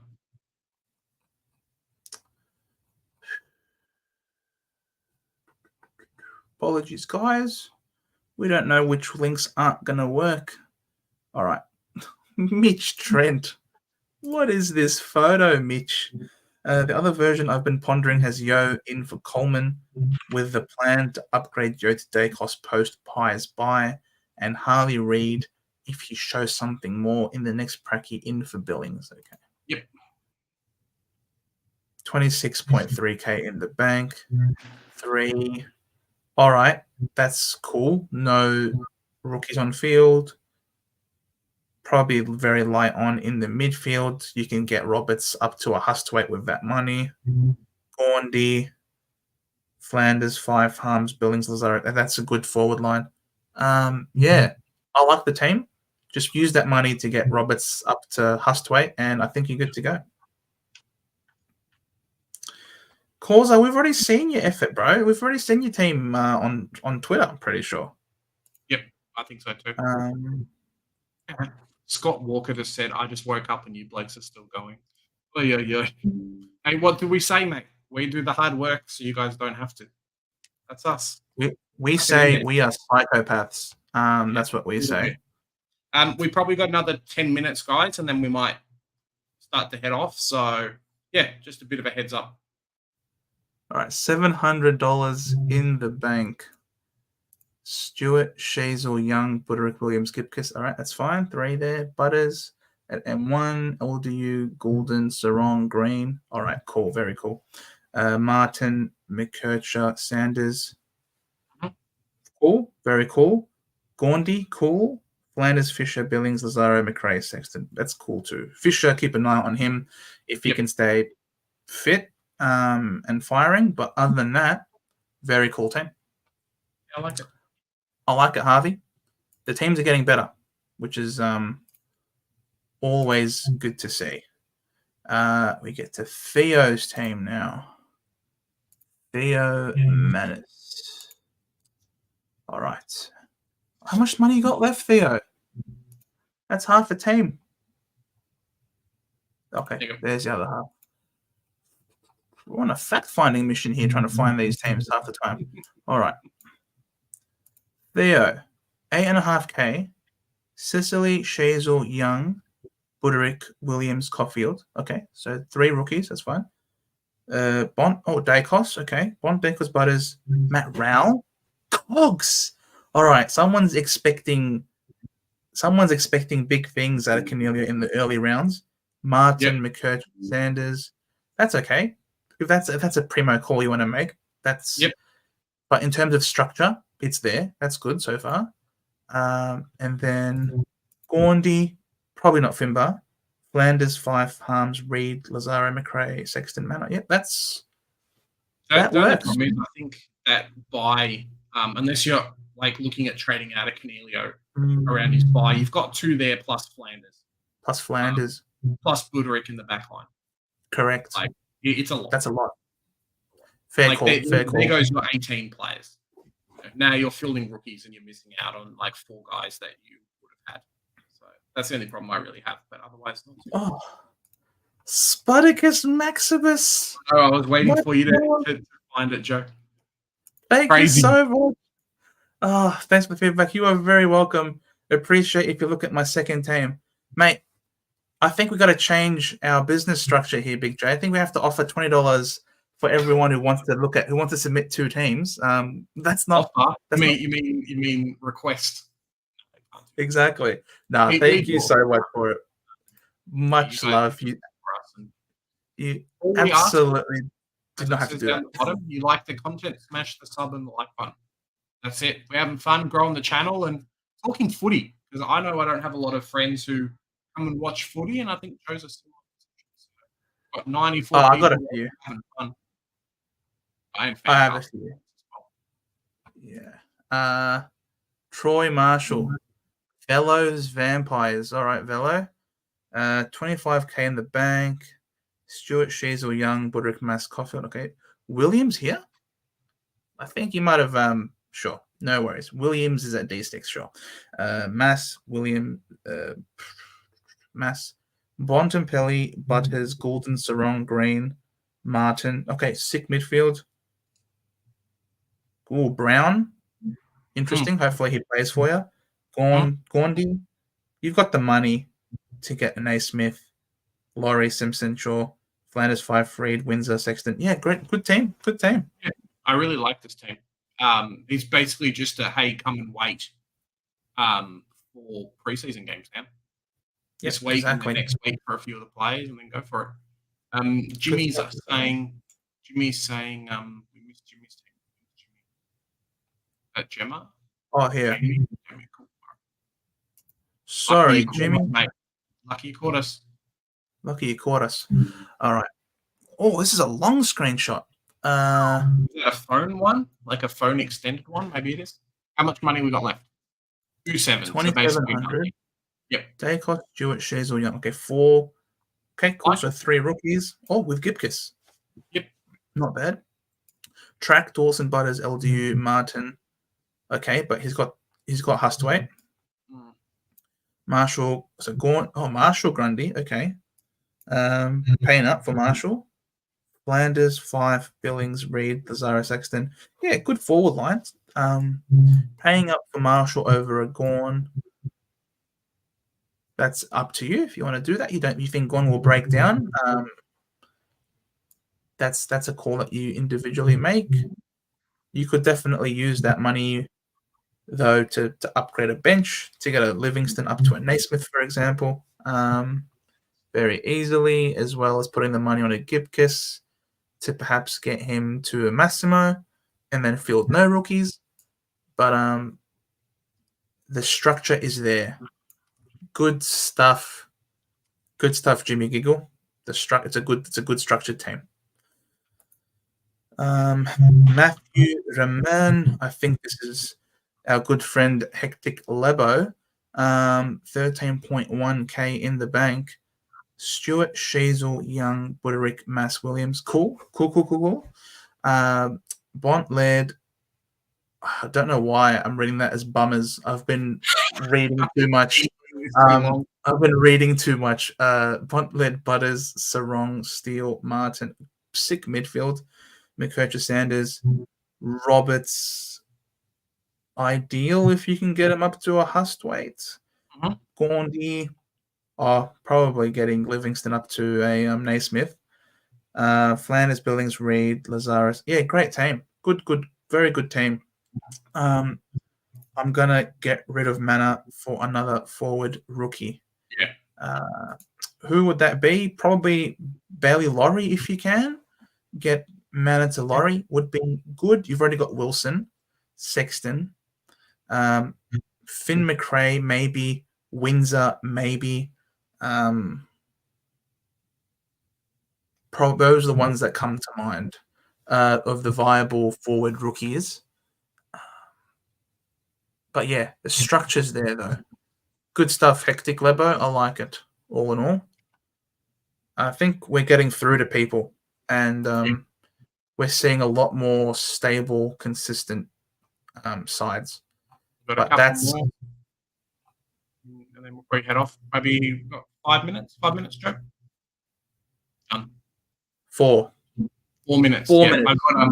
I've got one person here. Hoops has been saying that he's posted his teams and we've missed them. I've asked him trying to work out what his name is. Yeah, I don't think his name is Hoops. So maybe if Hoops is listening, he can. If you do it again, let us know what your name is. Frank? Is your name Frank? Is your name Lachlan? Is your name Chris? I can't believe there is just 39 likes. That's all right. Is there? People don't like what they've had to hear today, Fiddler, apparently. They've got to make too many changes in their teams, and they're just like, mate, that's it. We've been very... Wally says, I'm Chris. Okay. Chris Wallace. I hope you're the Chris that we're talking about. Happy to hear improvements. Pies fan, but not playing Dacos to begin with because of bye. And also, I feel he will be tagged. Yep, not a problem. 39k in the B. Houston, Sheasel, Kitty Coleman, Buderick, Williams, Gipkiss. Okay, so we're not going deep in terms of premiums, but only one rookie on the field, which is Gipkiss, who is a sure thing. So that's interesting. Dawson, Butters, Golden, Sarong, Green, Nick Martin, McCurcher, Hustwaite. Oh, okay. Sanders is here. Sure. All right. So he has the three of them. Gaundy, Flanders, Fife, Jordan, Billings, Lazaro, McRae. Oh, man, my eyes are failing me. My eyes are actually failing me after looking at the screen for so long. Sexton and Laurie. Yeah. Okay. Yeah. So good team. Structures there. How many early buy players have we got? Coleman, Buderick, but that's not in the same round.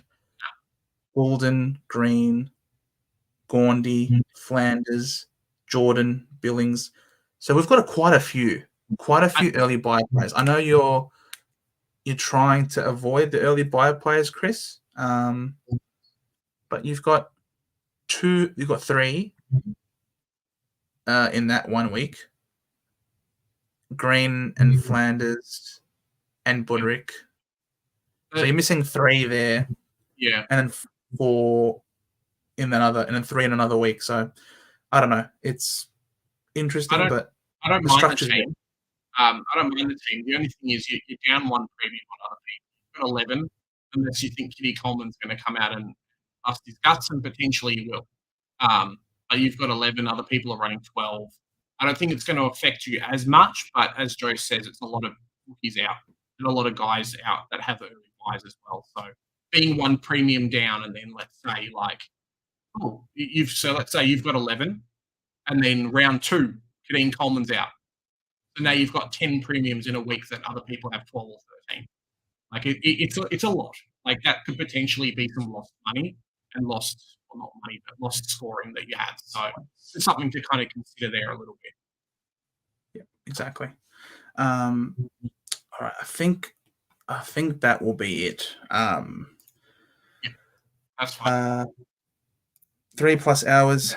Yeah, man. I mean, we've got the viewers. You guys are here. You guys are sending us in your teams. It would suck if someone's hung around for like 2.5 hours, and in the end not have their team be reviewed. You know what I mean? Like that. Tried to reach everyone. Yeah. The next 2 weeks, there's still more Supercoach and there's still more footy and everything. And yeah, 100%, we'll bust it out. Maybe even like the weekend before Supercoach opens, we'll do like a Friday night or something. We'll see. We haven't planned anything, but just to kind of last minute get your teams in. More than happy to do it. We do it for you guys. We do it for ourselves, and it's been a lot of fun just sitting here and chatting. Yeah, 100%, guys.